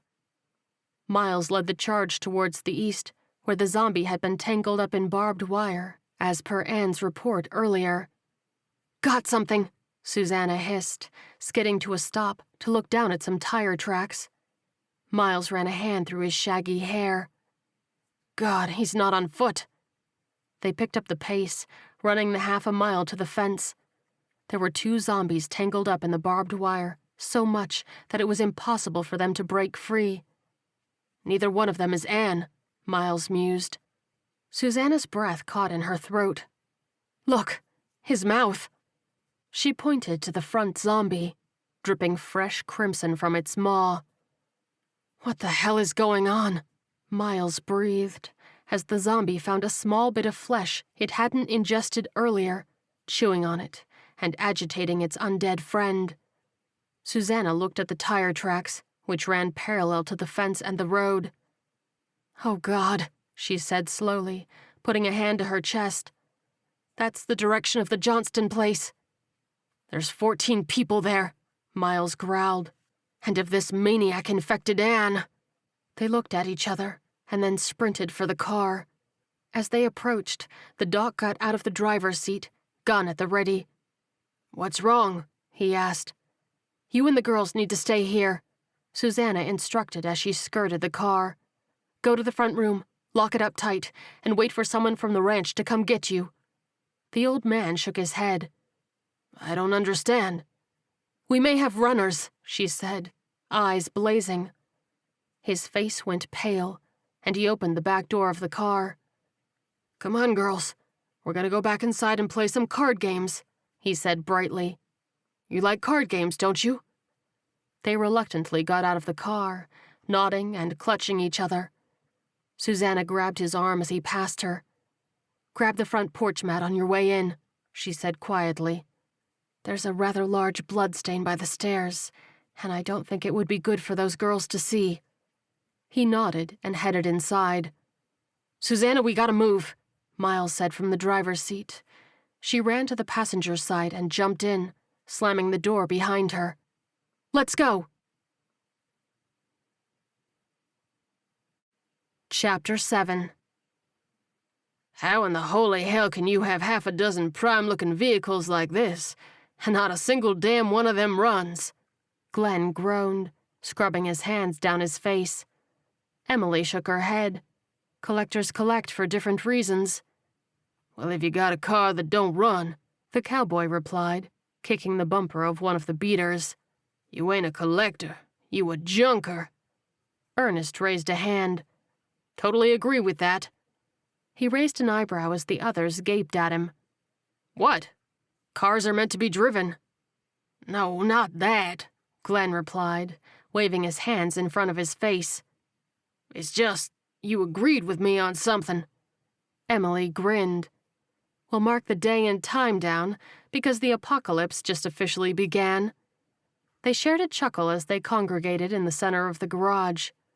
"So in all seriousness," Glenn finally said with a sigh, "how the hell are we getting out of this one?" he asked. Ernest turned towards the front of the building, peeking out through the slats in the blinds. There were still dozens of zombies on the road. Even without the sirens still blaring, they were moving in one direction and likely weren't going to stop until something gave them a reason to. "Well, going out the front is a bust," he muttered, "unless you want to watch me gun down half the population of Bismarck." Emily approached the side street window, peeking out at the handful of creatures close to the building. She strained to get the right angle to look further north, but she couldn't quite see. "Looks like we can get out this side," she said, "but I can't see anything past half a block up." Her companions sauntered over, taking turns straining to see at the right angle, but it didn't work. "You got anything, city boy?" Glenn asked. Ernest shook his head. "Not a damn thing, hillbilly." He sighed and stepped back from the window. Emily crossed her arms. "So what's it going to be, boys?" she asked. "You want to chance it?" "I mean, as much as I would love to spend eternity trapped in a mechanic's garage with you two," Ernest replied with a wry smile, "I think we need to make a break for it." Glenn nodded. "Agreed." He shrugged as the other two took their turn to gape at him this time. "What? He started the apocalypse, I'm just continuing it." "How are you two doing on ammo?" Ernest asked, reloading his own from the pouch. Emily checked guns. "I got a mag and a half on my handgun, and a few rounds from my rifle." She sighed. "Of course, if we're running and gunning, it doesn't do us much good." 4 in the rifle, 20 in the handgun," Glenn reported. Ernest took a deep breath. "Well, I think it's safe to say, you two only shoot when absolutely necessary," he declared. "If we do run into trouble, I'll do what I can to pick the ones on the side off to give us a path." "The Capitol building is 2 blocks to the west, so there's a good chance we're going to run into a lot of company," Emily warned. Glenn held up a fist. "Then we bust through 'em." "How far north do you think we need to go?" Ernest asked. 2 blocks up, Emily replied, motioning with her hand. "Then we start heading to the west." Glenn furrowed his brow. "But won't that take us through the Capitol grounds?" "Yep, which is nice and hilly," Emily confirmed. "Going to be a lot less likely those things are going to be able to bunch up on us." The cowboy nodded in appreciation. "Well, hell, girl," he declared. "It's clear you thought this through. Let us in on everything." "Okay," she began, using her hands as she spoke. "We get past the Capitol, work our way through the small neighborhood beside it. If we can get a car, great. If not, the golf course is right next door." Glenn snapped his fingers. "And that'll take us up to the I-94 bridge on the north side." He grinned. "Yeah, I can dig it." "I trust you," Ernest added with a shrug. "Just consider me to be along for the ride. If you want something shot, just point." She smiled at him and headed away from the window. Glenn smacked Ernest on the shoulder and leaned in. "I think she's sweet on you, city boy," he whispered conspiratorially. Ernest froze. "Wait, really?" His eyes widened. "Nah, you're just playing with me, right?" "I swear I'll never understand how someone so oblivious could make enough money to afford a shiny rifle like that," Glenn said, shaking his head in bewilderment. Ernest rolled his eyes. "And I swear I'll never understand how you know what oblivious means." They shared a laugh, and the shorter man clapped his friend on the back. "Thanks for telling me," he said quietly. "I appreciate the observation." Glenn puffed out his chest. "What are hillbilly wingmen for?" They turned towards the woman in question as she looked around on the tool wall. "You about ready to go?" Ernest asked. She held up a hand. "Almost," she said. "Just need to pick up some essentials." She picked up an old leather tool bag the size of a large purse and headed back over to the confused men. "You women and your handbags," Glenn said, raising an eyebrow. Ernest immediately smacked him on the arm, and the cowboy playfully rubbed it, as if it had actually hurt. Emily rummaged in the bag, pulling out a handful of wrenches and ratchets, some up to a foot long. "Okay, I'm lost on this one," Ernest admitted, scratching the back of his head. She smiled and tossed the tools back into the bag.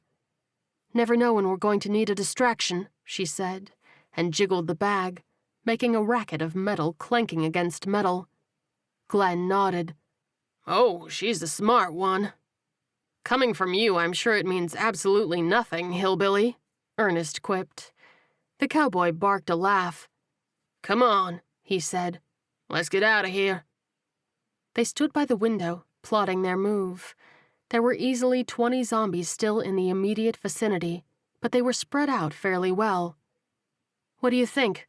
Emily asked, turning to Ernest. He pursed his lips for a moment. "The hardest part is going to be getting out of this window, since we have to go out one at a time," he said. "I can cover you, but it's going to be loud. So I was thinking we could try out one of your decoys. Throw it against the wall of the building across from us, hopefully draw some of them that way." He pointed in the direction he meant. "As soon as we're out, we start running and don't look back." "And if they don't bite?" Glenn asked. Ernest held up his rifle. "Then they get a bullet in the face." "I'm in," the cowboy replied, raising his fist in solidarity.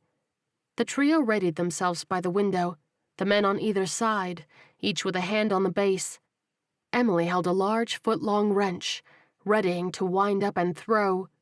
She nodded, and they shoved the window open. As soon as it was clear, she stepped forward and whipped the tool with everything she had, and they closed the window quickly behind it. The trio watched as the wrench soared through the air, landing just short of the building across the street. The heavy metal clanged loudly on the pavement, drawing the attention of most of the zombies nearby. As the ghouls converged on the tool on the road, Ernest opened the window again. "Go!" he hissed. Glenn struggled to get through the thin opening, but he squeezed through and lowered himself to the ground as quietly as he could. He moved to the side to get out of the way. The zombies had all turned their attention towards the wrench, save for the closest one that heard his boots hit pavement. The old tattered corpse slowly turned and moaned, reaching rotted hands as she shambled towards him.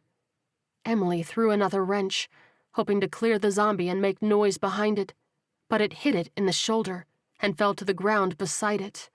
The noise immediately attracted the rest of the horde that had been distracted, and they turned back to the live humans. "Go now," Ernest urged. Emily quickly clambered through the window, and as soon as she was clear, Ernest opened fire. He shot 7 times in rapid succession, knocking down 5 zombies in the front of the pack. With a few seconds bought, he dove out the window to join his companions. Glenn fired twice, hitting the next 2 closest zombies as they headed north. They broke away from the alley, but the gunfire attracted creatures from the north that turned towards the gunfire. When they got to the first intersection, they saw a few dozen zombies pouring into the road ahead. "Which way?" Glenn asked, whipping to look towards the Capitol building to the west a few blocks. "There could be a ton of them around the Capitol," Emily said, turning to Ernest. The wiry man shook his head. "But we know there's a ton of them to the north," he countered, pointing to the wave of zombies up the road. "Fuck it, good enough logic for me," Glenn cut in, and took off running westward towards the Capitol building. The other 2 rushed after him, moans growing in volume behind them as the 2 groups of zombies convened in the intersection and headed after them. Within half a block of the Capitol, Ernest took the lead, slowing down from a run to a deliberate pace to maximize his aim. As they came around the corner on the last block, there were 8 zombies blocking the most direct path to the grounds, looking like an undead tour group from hell. "When I stop shooting, go to the right," Ernest instructed, and then took aim, firing off 3 shots and hitting the 3 creatures to the right in the head, dropping them. "Go!" Glenn took off first, leading the trio past the outstretched arms of the rest of the tour group, causing the zombies to trip over their fallen friends. When they reached the hilly grounds of the Capitol, they saw it ran the equivalent of 4 city blocks to the west. They skidded to a slower pace, as the zombies were thinned out due to the terrain. They got to the top of the last hill before the neighborhood, easily dodging and emerging without a zombie even within 50 yards of them. When they crested the hill, they froze at the sight of 100 ghouls between them and the first row of houses. "Guessing them wrenches ain't gonna do much on grass," Glenn muttered. Emily let out a deep breath. "Afraid not," she sighed. Ernest looked down intently as he reloaded his gun, wheels turning in his brain as he calculated shots in his head. Emily cocked her head. "You see something?" she asked. "I think I can make it work," he said. "But it's gonna suck." Glenn barked a dark laugh. "That describes this whole damn day, city boy." "Just wait," Ernest warned. The cowboy sighed heavily. "So which side are we going through?" Emily asked, turning to face him. He stared at her, ignoring the sun glinting off of her sandy brown locks, curiosity in her pretty eyes. "Do you trust me?" he asked. "With my life," she replied immediately, and the response made his chest tighten with something he wasn't ready to deal with just yet. He motioned to the horde. "We're going through the center." "What in the hell kind of look did you just give him, girl?" Glenn exclaimed. "It scrambled his brain." He shook his head vigorously. "Plus, I'm insulted that you didn't ask me if I trusted you." Ernest smirked. "Well, I already know you do," he insisted, "because we've been zombie hunting partners for 2 weeks now." "That wasn't 'cause I trusted you, city boy," Glenn shot back, pointing a finger at him. "That's because I drew the short straw." Ernest put a hand over his heart. "I guarantee after this, you're gonna trust me." Glenn growled, scrubbing his hands down his face. "Okay," he finally said. "What harebrained scheme you come up with now?" "You're going to get ahead of steam and barrel through the center of them, and Emily is going to follow you," Ernest said, pointing straight through the horde. Glenn crossed his arms. "And what the hell are you gonna be doing?" "Picking off as many as I can on the sides," he explained. "Once you're through, I'm going to take off, hopefully getting through before the opening closes." Emily shook her head vigorously. "That's crazy," she insisted. "You just need to come with us." "They're too thick," Ernest replied. "You're going to need someone expanding the hole you're creating, or else they'll just collapse on you." He shot Glenn a pointed look, and the cowboy nodded, hooking a thumb into his jeans. "City boy here is right," he added. "And don't worry, when we get across we can clear the path for him." Emily clenched her jaw for a moment, and then took a deep breath, nodding jerkily. "Okay, let's do it." The trio walked down the hill, closing in on the horde for the plan to take fruition. "You're one crazy sumbitch, city boy," Glenn said with a sigh. "We'll see you on the other side." He turned to Emily. "You ready?" He waited for her nod, and then held up a fist. "Okay, stay on my ass." He took off running, and she moved close behind him. He picked up a head of steam, crashing into the front edge of the horde. The first one he hit flew off of its feet, crashing into a couple of others directly behind it. There were about a dozen zombies remaining in their path. As soon as the cowboy made contact, Ernest started shooting. He started with the right, popping off 3 quick shots, dropping 3 zombies, before switching gears to do the same on the left. After the initial shots, he stepped forward and fired again. Glenn shoved a teenage zombie aside with such force it flew through the air, crashing hard onto the ground. As it landed, the zombies beside it turned, and their heads exploded from Ernest's precise shooting. The cowboy approached the end of the mass, grabbing the last zombie in front of him by the throat, a young petite girl missing a chunk of flesh from her once pretty face. He drove it back, before turning and whipping it back towards the horde, to trip some of their pursuers up. Ernest unloaded several more shots, expanding the hole to maybe 10 feet wide, several zombies flopping about on the ground. He aimed at one more creature, but the trigger gave nothing but a dead click. "Damn," he muttered, and then took off running. He kept a white-knuckle grip on his rifle as he approached the front edge of the path, leaping over a downed zombie that struggled to get back to its feet to eat. The creatures around him turned towards his huffing frame as he landed, and he had to weave back and forth to avoid their outstretched hands. He darted to the left and ducked a zombie closing the gap, scrambling back the other way. As he made it halfway down the path he'd made, the walls began to close in. He pumped his legs as hard as he could, trying to beat it out, but it didn't look good. Rotted fingertips brushed his body on the way by. They were getting too thick. Gunfire erupted in front of him, and then bodies began to drop to the left and right. A zombie jumped into his path, and he dropped into a slide as if he were stealing second base to get underneath the clumsy ghoul. He popped back up on the other side and staggered forward, falling directly onto his face at Emily's feet. Glenn grabbed the back of his shirt and hauled him back up to a standing. "Come on, city boy, no time to rest," he said, patting him as he steadied himself.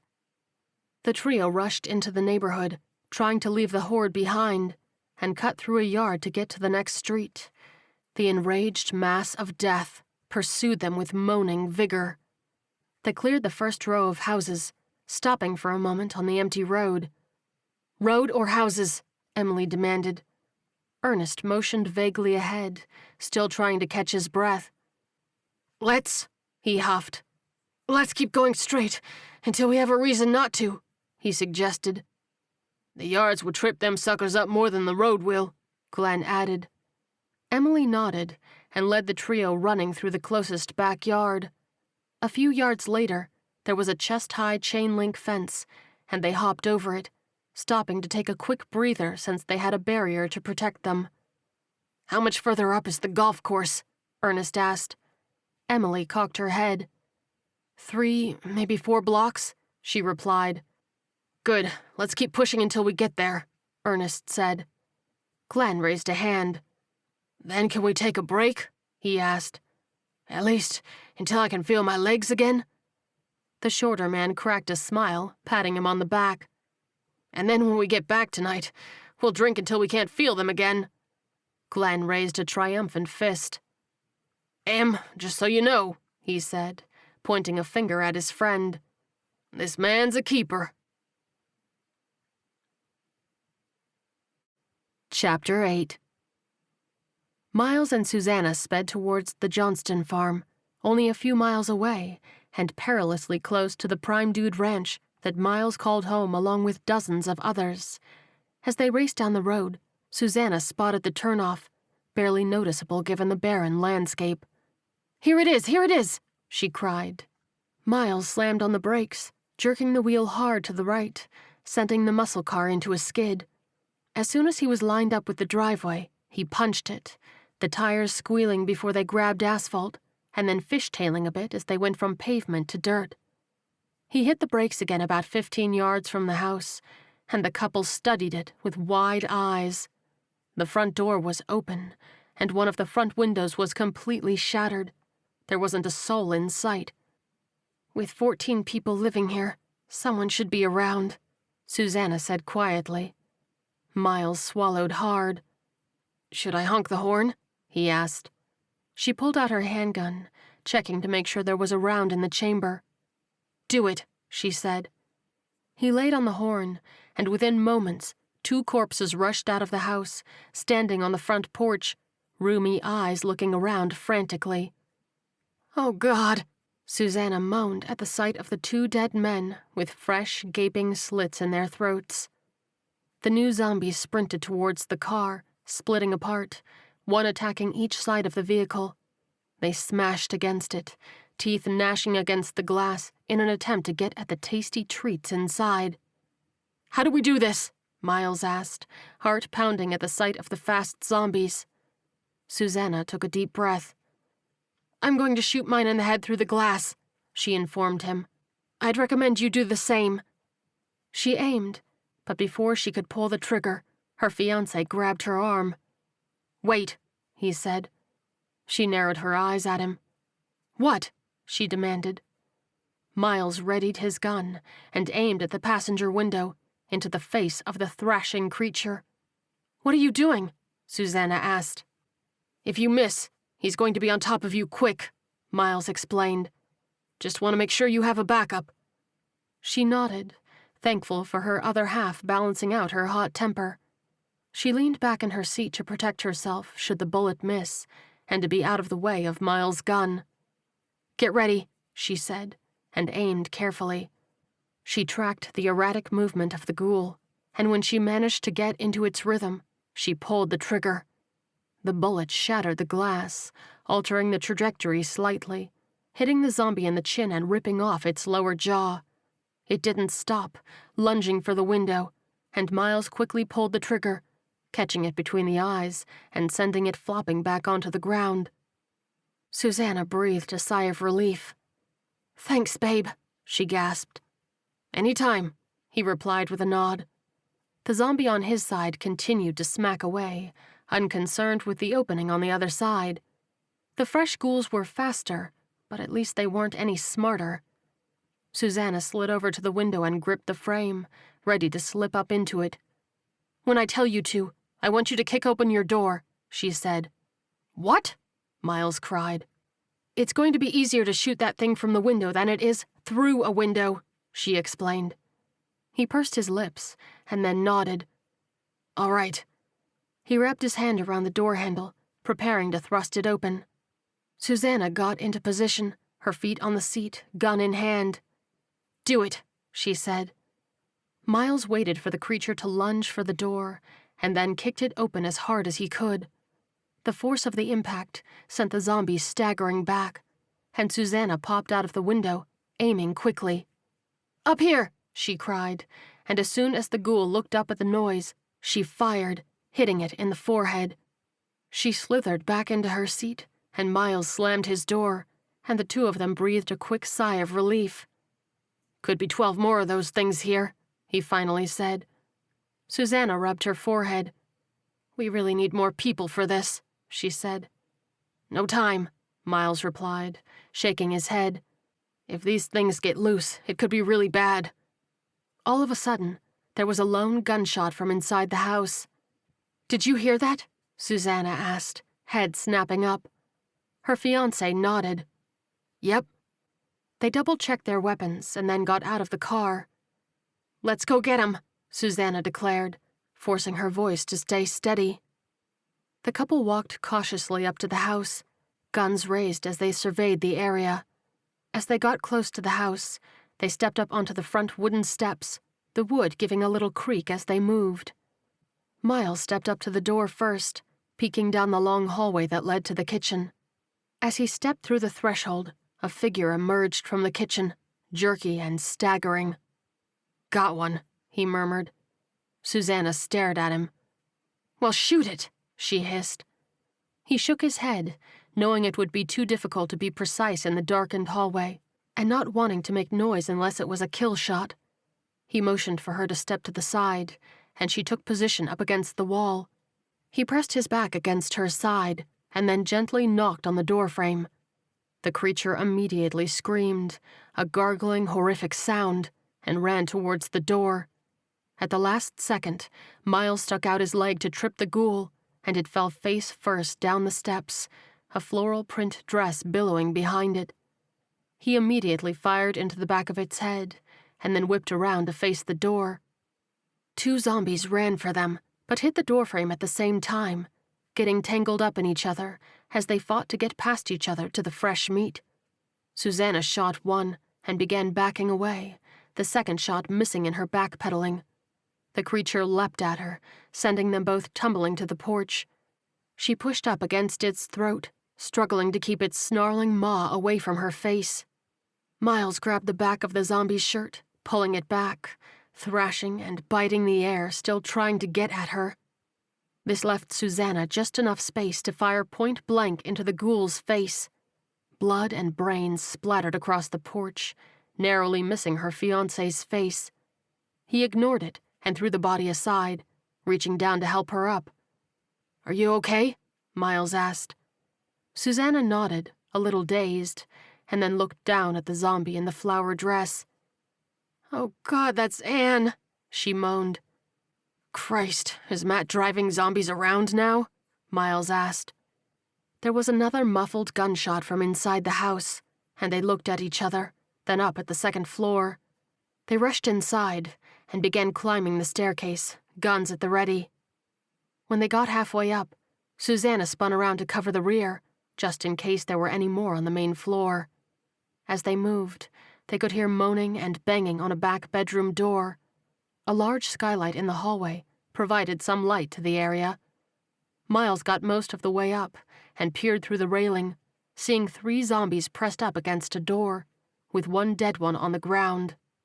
Little rays of light poured through the door, as if someone had shot through it. The couple reached the top landing, remaining silent. Miles mimed whistling to Susanna, and she nodded, putting her fingers in her mouth and letting it rip. The sound reverberated through the closed-off upper hallway, drawing the attention of the 3 creatures instantly. They immediately broke from the door and tore towards them.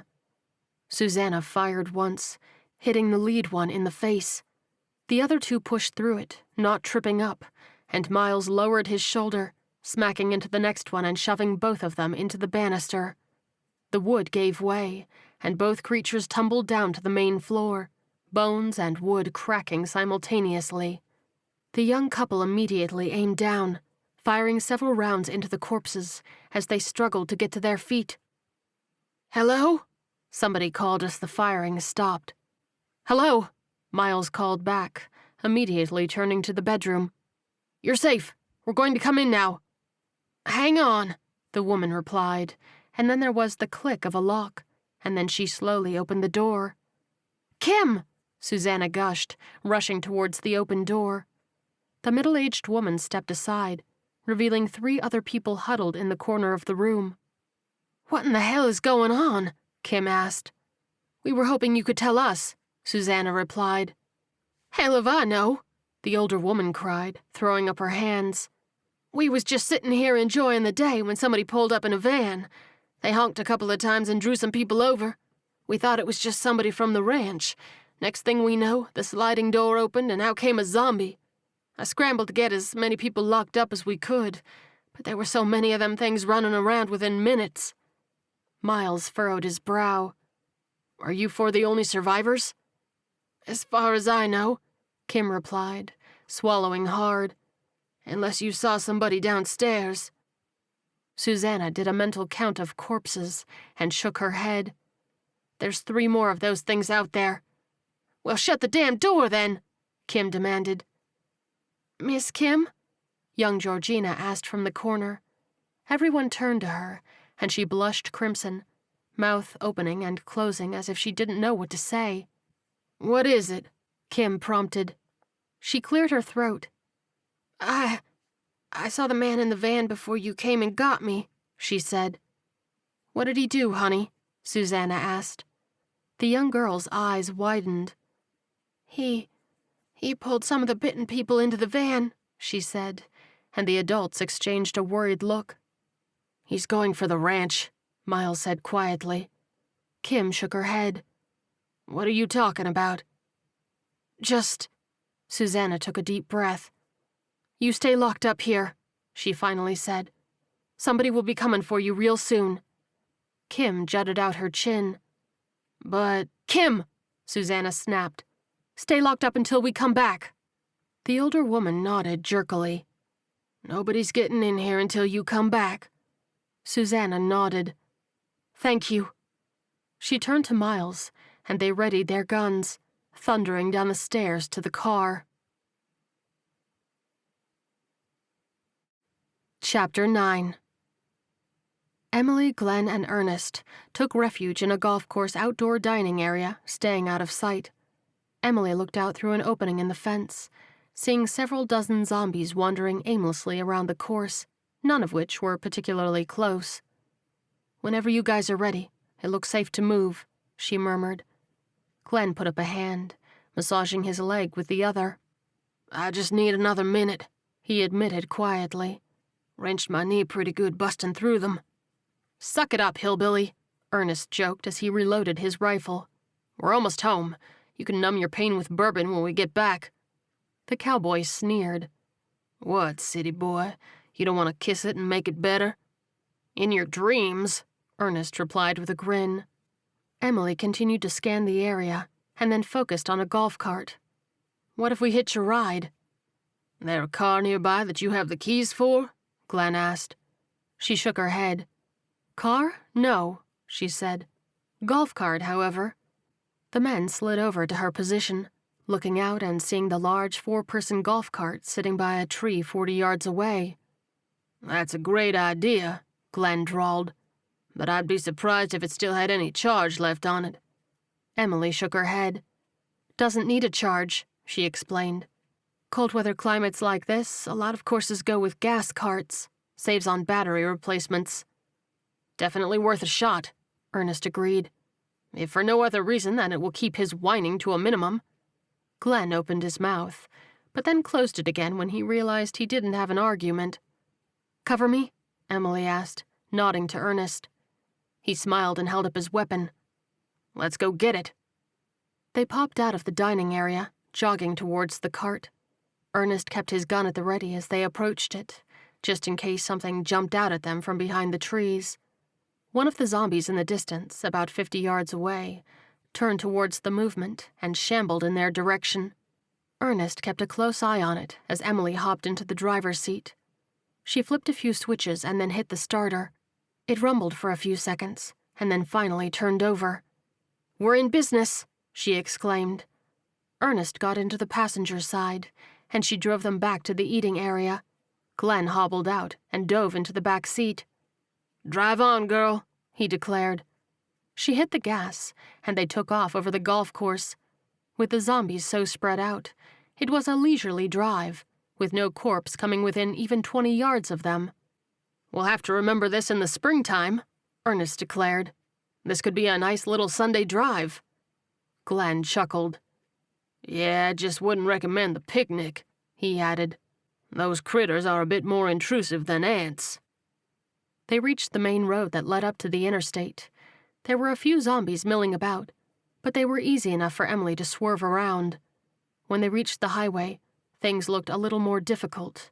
A few dozen creatures staggered about on the far side of the bridge. "Looks like they're on the westbound lane," Emily said. Ernest motioned with his gun. "Hang it right here. It'll take us on the other side," he suggested. He checked his ammo. "But if not, I'm ready." Emily nodded and took the turn, heading up the wrong side of the exit ramp in a circle, getting to the top and onto the freeway. They drove onto it, no more than half a mile away from the bridge. The immediate vicinity was clear on their side, but their buzzing presence attracted the zombies on the other side, pressing against the median barrier. After another quarter-mile, Emily hit the brakes. "That's disheartening," she said dryly. There were 100 or so zombies on their side of the road, a veritable ton pressed up against the plow. Some of them in the back broke away and headed towards them. "No way we're getting through that," Glenn said from the back seat. Emily took a deep breath. "So now what?" "Is there enough fuel to make it to the Main Street Bridge?" Ernest asked. She tapped the gauge, but it was nearly on empty. "Not unless we're hiking most of the way." "Well, it's a better option than this," Glenn declared. Ernest shook his head. "Are you sure about that hillbilly?" he asked. "Could be 3 times as many down there, and we'll be on foot." "Well, I'm open to suggestions, city boy," Glenn shot back. "What about the old rail bridge?" Emily asked. "It's no more than half a mile south of here." The cowboy's eyes widened. "You mean that dilapidated piece of shit they were going to tear down because those kids fell through the rail ties?" he asked. "That rail bridge?" "Unless you know of another one," Emily retorted. Ernest cocked his head. "Just walk on the rail like a balance beam. You'll be fine," he said. "You've seen me walk, haven't you?" Glenn threw his hands up. "We'll get you across," Ernest said firmly. The zombies continued to move up the road towards them. The path to get to the side street started to close. "Rail bridge it is," Emily said. "Clear me a path?" "It would be my pleasure," Ernest replied, and started shooting at the left side of the horde. He fired slow, deliberate shots, taking the creatures down one by one. Emily hit the gas, picking up some bit of speed, or at least as much as a golf cart could speed. When they got close to the horde, she veered to the left, heading along the path that Ernest cleared for her. He kept aiming and firing, dropping the zombies as they got too close to the road. "Hang on, this is gonna be bumpy," Emily warned, and hit the grass. They slid down the hill, and the cart fishtailed side to side. She fought to keep control, and managed to make it to the bottom of the hill, hitting a small ditch and flying a few feet into the air, landing hard. She slammed onto the brakes as they skidded onto the road. "Everybody okay?" Emily asked, breathless. Ernest did a quick sweep, making sure no zombies were nearby. "That's some mean driving, Em," Glenn declared. "Not done yet," she replied, and then punched the gas pedal. They raced down the road towards the rail bridge. As they approached it, they spotted a horde of zombies in the lot just across the street from it, no more than 20 yards away. Ernest quickly reloaded as many rounds as he could as they raced towards it. "We're going to have to move quick," he said. "I'll cover the rear. If that bridge is as bad as you say it is, I doubt there will be many of them on there." Emily pulled up to the front of the bridge, the creatures already shambling towards them, arms outstretched. As soon as they stopped, they hopped out, and she led Glenn to the bridge, making sure to stay on the rail as opposed to the ties. Ernest turned around and opened fire, rattling off several rounds as he backed towards the bridge. The fallen zombies did little to hold back the group, and he turned and quickly hopped up onto the rail. He looked down and saw that several creatures had indeed tried to cross, as it seemed every other tie was snapped and fallen into the water below. The creatures moaned behind him, stepping onto the wood. Ernest turned and fired off several more shots. One of the monsters fell forward, hitting the decaying wood so hard that it fell right through, 2 zombies falling into the hole as they tried to get at their meal. Emily led the way across, getting halfway when she spotted a couple of zombies at the other end. She readied her handgun for when they got there, and then glanced back at Glenn as he grunted, struggling to stay on the rail. "You good?" she asked. He focused on the rail straight down in front of his feet. "I swear if I live through this, I'm going to practice the balance beam until the day I die." "Just take it nice and slow," Emily said gently. "And just be warned, in a few minutes I'm going to fire off a few shots." Glenn's head jerked up in a panic, and he flailed his arms, nearly losing his balance. "Easy, easy," she said, holding out a hand. "It's just a couple of them. I got it. You just focus on what you're doing. He nodded and then fixated back on the metal at his feet. Ernest fired off another blast of shots behind him, taking out the zombies that had managed to stagger past the hole. As Emily got to the end of the bridge, she aimed and fired, taking out the 2 creatures waiting for them there. She gracefully hopped off the rail onto solid ground, turning to wait for Glenn. He dove for the grass, landing on his knees, fisting the ground with elation. Ernest was about 3/4 of the way across, backing slowly, pausing again to fire at the ghouls pursuing him. He stopped, the horde still easily in the several dozens. He flipped his rifle and used the butt end to smack away at some of the ties, cracking them all the way through. He did it to 4 in a row, creating a large hole for them to hopefully fall into. "Come on," Emily called. Ernest steeled himself and moved quickly the rest of the way towards her, and then hopped down next to Glenn. He turned to see several zombies walk straight into the hole, splashing down into the water below. But there were still a lot behind them. "We need to stay and make sure they don't get across," Ernest said. Emily nodded. "Why don't I go get the truck, and you boys do what needs to be done?" "I can go with you, Em," Glenn offered, raising his hand from his kneeling position. She smirked playfully. "And listen to you whine about your knee?" She winked. "I got you." She jogged off to get the truck, as Ernest continued to fire slowly, picking off the problem ghouls as they managed to skirt the hole. "You're a hell of a shot with that thing, city boy," Glenn said as he got to his feet. Ernest chuckled and held out the rifle. "Well, if you don't think it'll hurt your manhood too much, you can give it a shot if you want." "Oh, what the hell," Glenn said, throwing up a hand. "Let's see how the other half lives." He took Ernest's prized possession and took aim and fired, hitting a monster dead between the eyes. As he did so, his shorter friend found a rock and plonked himself down. "What you doing?" Glenn asked. Ernest grinned. "Letting you have some fun." Chapter 10. Miles sped up the driveway to the ranch, hoping they would make it in time. When they came around the bend to where the house was, he spotted Matt standing beside a white van, his hands in the air. Mr. Eldon stood alone on the porch, aiming his shotgun at the interloper. Miles slammed on the brakes about 20 yards away and opened his door. "Stay in the car," he said firmly. Susanna shook her head. "I'm not gonna—" "Stay in the car, please," he hissed. "People may need to get out quick." She finally nodded and slid into the driver's seat as he got out, leaving the car running. Miles aimed his handgun at Matt, wandering forward, but staying out of the crossfire from Mr. Eldon's shotgun. "What the hell, Matt?" Miles demanded. Mr. Eldon raised his chin. "You know this asshole?" "Yeah, we pulled him out of the city today," Miles explained. "And then for some unknown reason, he went on a killing spree." The old man's eyes widened. "Killing spree?" he asked. "Who'd he kill?" "Most of the Mansfield and Johnston ranch," Miles replied icily. Mr. Eldon stepped down from the porch. "You let me put him down and we'll—" Matt waved his hand, jingling the keys on the ring around his finger. "One more step, and I open the van," he warned. As if on cue, a hard thunk came from the inside of the van, along with a bunch of moans and groans. "Stand down, I got this," Miles said, holding his hand out to Mr. Eldon. The older man took a step back, though he didn't lower his gun. "Good to see you again," Matt greeted, as casual as if he were discussing the weather. Miles growled.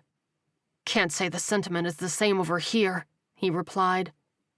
"I would imagine not," Matt said. Miles clenched his jaw. "So I just gotta ask," he said through his teeth. "What the fuck, man? We saved you!" "Bullshit!" the bloodied man screamed, spittle flying everywhere. "You killed me! You all killed me and mine!" Miles' brow furrowed at the sudden outburst. "What are you talking about? When you blocked off the city, what did you think was going to happen to those things, huh?" Matt snapped, waving his hand in the direction of Bismarck. "Did you think they'd just hang out? Well, let me tell you, they didn't. They came east, Tens of thousands of them. His gaze darkened. We had nowhere to go, no way to fight them. I lost everyone because of what you did. He glanced between the men, seeming to take satisfaction from their pallid, sick looks as they digested what had happened due to their actions. Miles cleared his throat. I don't know what to say. Matt sneered. There's nothing you can say, he snapped. Nothing is going to bring them back, just like nothing is going to bring back your friends who went looking for my family in the city. What did you do? Miles demanded, eyes widening. Same thing they did to me, Matt replied, licking his lips. I sent a horde of zombies their way. Miles fired in anger, roaring as he did so, hitting his opponent several times in the chest. As Matt fell to the ground, he hit the button on the key fob, and the van beeped as the door slid open. Runners! Miles screamed, and Mr. Eldon fired wildly, his eyes like saucers as the first zombie popped out. The buckshot ripped through the ghoul, but didn't kill it. The monster ran at him, while the other two went for Miles. Mr. Eldon racked another round in and fired, this time blowing the zombie's head into pieces just in the nick of time. The younger man shot at the other two running towards him, not having any luck hitting them in the head. When they reached within 10 yards of him, he fired one more time, hitting the neck, and turned to run. He flew down the driveway, right past the car. Help! He screamed at his fiancée as he passed her. Susanna popped the muscle car into gear, doing a burnout on the driveway to chase the swift creatures. She tore after them, quickly gaining on the running dead. She honked the horn when she came within striking distance, to let Miles know she was about to make her move. She floored it, the engine roaring loudly as the car lurched forward. The front end popped off of the ground just a bit, enough to send the bumper into the waists of her enemies. As she did this, Miles dove to the side, landing in the field, just as the car plowed through the spot where he would have been. Susanna slammed the brakes and jumped out of the car, gun in hand. The zombies struggled to crawl around, their backs broken from the impact. She fired 2 quick shots, killing both of them for the second time. She rushed over to her fiancé, who sat in the grass, breathing hard. She didn't say anything, simply launched herself onto him, clutching his shoulders and burying her face in his neck. He held her back, heart rate finally settling as the adrenaline left his body, leaving nothing but exhaustion at the day they'd had. Chapter 11. Later that day, Miles and Susanna sat on the front porch swing of the ranch. Mr. Eldon brought out a few glasses of whiskey and handed one to each of them. Looks like you two earned this today, he declared. The young couple accepted the drinks, sipping and savoring. Thank you, sir, Susanna said with a happy sigh, tipping her glass in his direction.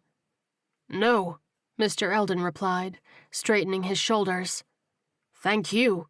If y'all hadn't done what you did, a lot more people would have died. She nodded, but didn't reply. She wasn't ready to accept praise, given the number of innocents who had died that day. The old man patted her shoulder and got up to go back inside. If you need a refill, just give a holler, he said. Miles offered him a smile. Thank you, he said. The young couple sat in silence for a time, rocking gently and sipping their drinks. They were both thinking about their trio of friends in the city, but didn't want to bring it up in case saying it out loud made it real. A few minutes later, an engine came rumbling up the driveway, and they got to their feet at the sight of the truck they'd left at the plow. Son of a bitch, Miles breathed. They made it. Susanna downed the rest of her drink and ran down the porch steps as they pulled up. She practically tackled Emily as she got out of the truck. We are so glad to see you, she gushed as she squeezed her. She hugged Ernest next, and then threw her arms around Glenn. Whoa now, girl, the cowboy said with a laugh. What's gotten into you? Miles approached slowly, setting his glass down on the porch on the way. Matt got into her. Yeah, where is that sumbitch? Glenn asked, holding Susanna at arm's length. I got a couple of boots that need planting in his ass." "I put 3 rounds in his chest," Miles said calmly. Glenn blinked at him in shock. "Oh, well, hot damn." He sighed heavily. "Guess I can call it a day then." "If you had to put 3 bullets in him," Ernest began. "What in the hell happened out here?" Miles shook his head as Susanna's gaze fell. "I'll fill you all in later," he said, waving them off. "Just, if you're the praying type, keep the Mansfield and Johnston farm people in your thoughts." The trio stayed quiet for a moment, contemplating that. "So what happened to you?" Susanna finally asked. Emily shook her head. "He sent us into a trap," she said with a sigh. "If it wasn't for our resident sharpshooter, we probably wouldn't be here right now." "Just doing my part," Ernest said, scratching the back of his head nervously. "Even Hillbilly here took down a few with my rifle." Glenn rolled his eyes. "Come on now, city boy. Don't go spreading rumors around that I enjoyed using a .22, he drawled. "I got a reputation to uphold." A chuckle rippled through the group, breaking the tension a little. "I really should be getting back to the house," Emily said, jerking a thumb over her shoulder. "Florence is going to wonder where I am." Susanna nodded, reaching out and linking her arm through the older woman's. "Come on," she said. "I'll give you a ride." Glenn nudged Ernest. "Go on now," he urged. The shorter man blushed, wringing his hands, and stepped forward. Emily?" he asked, voice higher than usual. The girl stopped and turned around. Emily raised an eyebrow. "Yes?" "Would you mind if I, cooked you and Florence dinner this evening?" Ernest asked, drawing his bottom lip between his teeth for a moment. "I mean, you've had a long day. Well, we both have. But you could take time to spend with her while I, work in the kitchen and—" She reached out and took his hand, silencing him. "That sounds lovely," she assured him, and they shared a smile. "If you want, city boy," Glenn piped up, "you can take my car to give her a luxurious ride." Miles and Susanna shared a terrified look, and the latter quickly ushered Emily and Ernest away. "Yeah," she cleared her throat. "Why don't I give you both a ride and drop you off?" she asked. Glenn turned to Miles as the trio moved briskly to the truck. "Wait, what's going on?" he demanded. "What did y'all do to my car?" "So," the younger man drawled, putting a hand on the cowboy's shoulder. "You know how we're doing a run to the library tomorrow?" he asked. Glenn's brow furrowed. "Yeah?" "Well," Miles said with a little wince, "we're also going to be stopping by the junkyard, too." The cowboy hung his head. "My car ain't never gonna get fixed, is it?" he moaned. Miles patted him on the back reassuringly. "One day, big fella," he said, and led him towards the house. "One day." End of Book 8. Up next, Terrell is back in action as he faces off against the boss in Carolina Front, Part 5.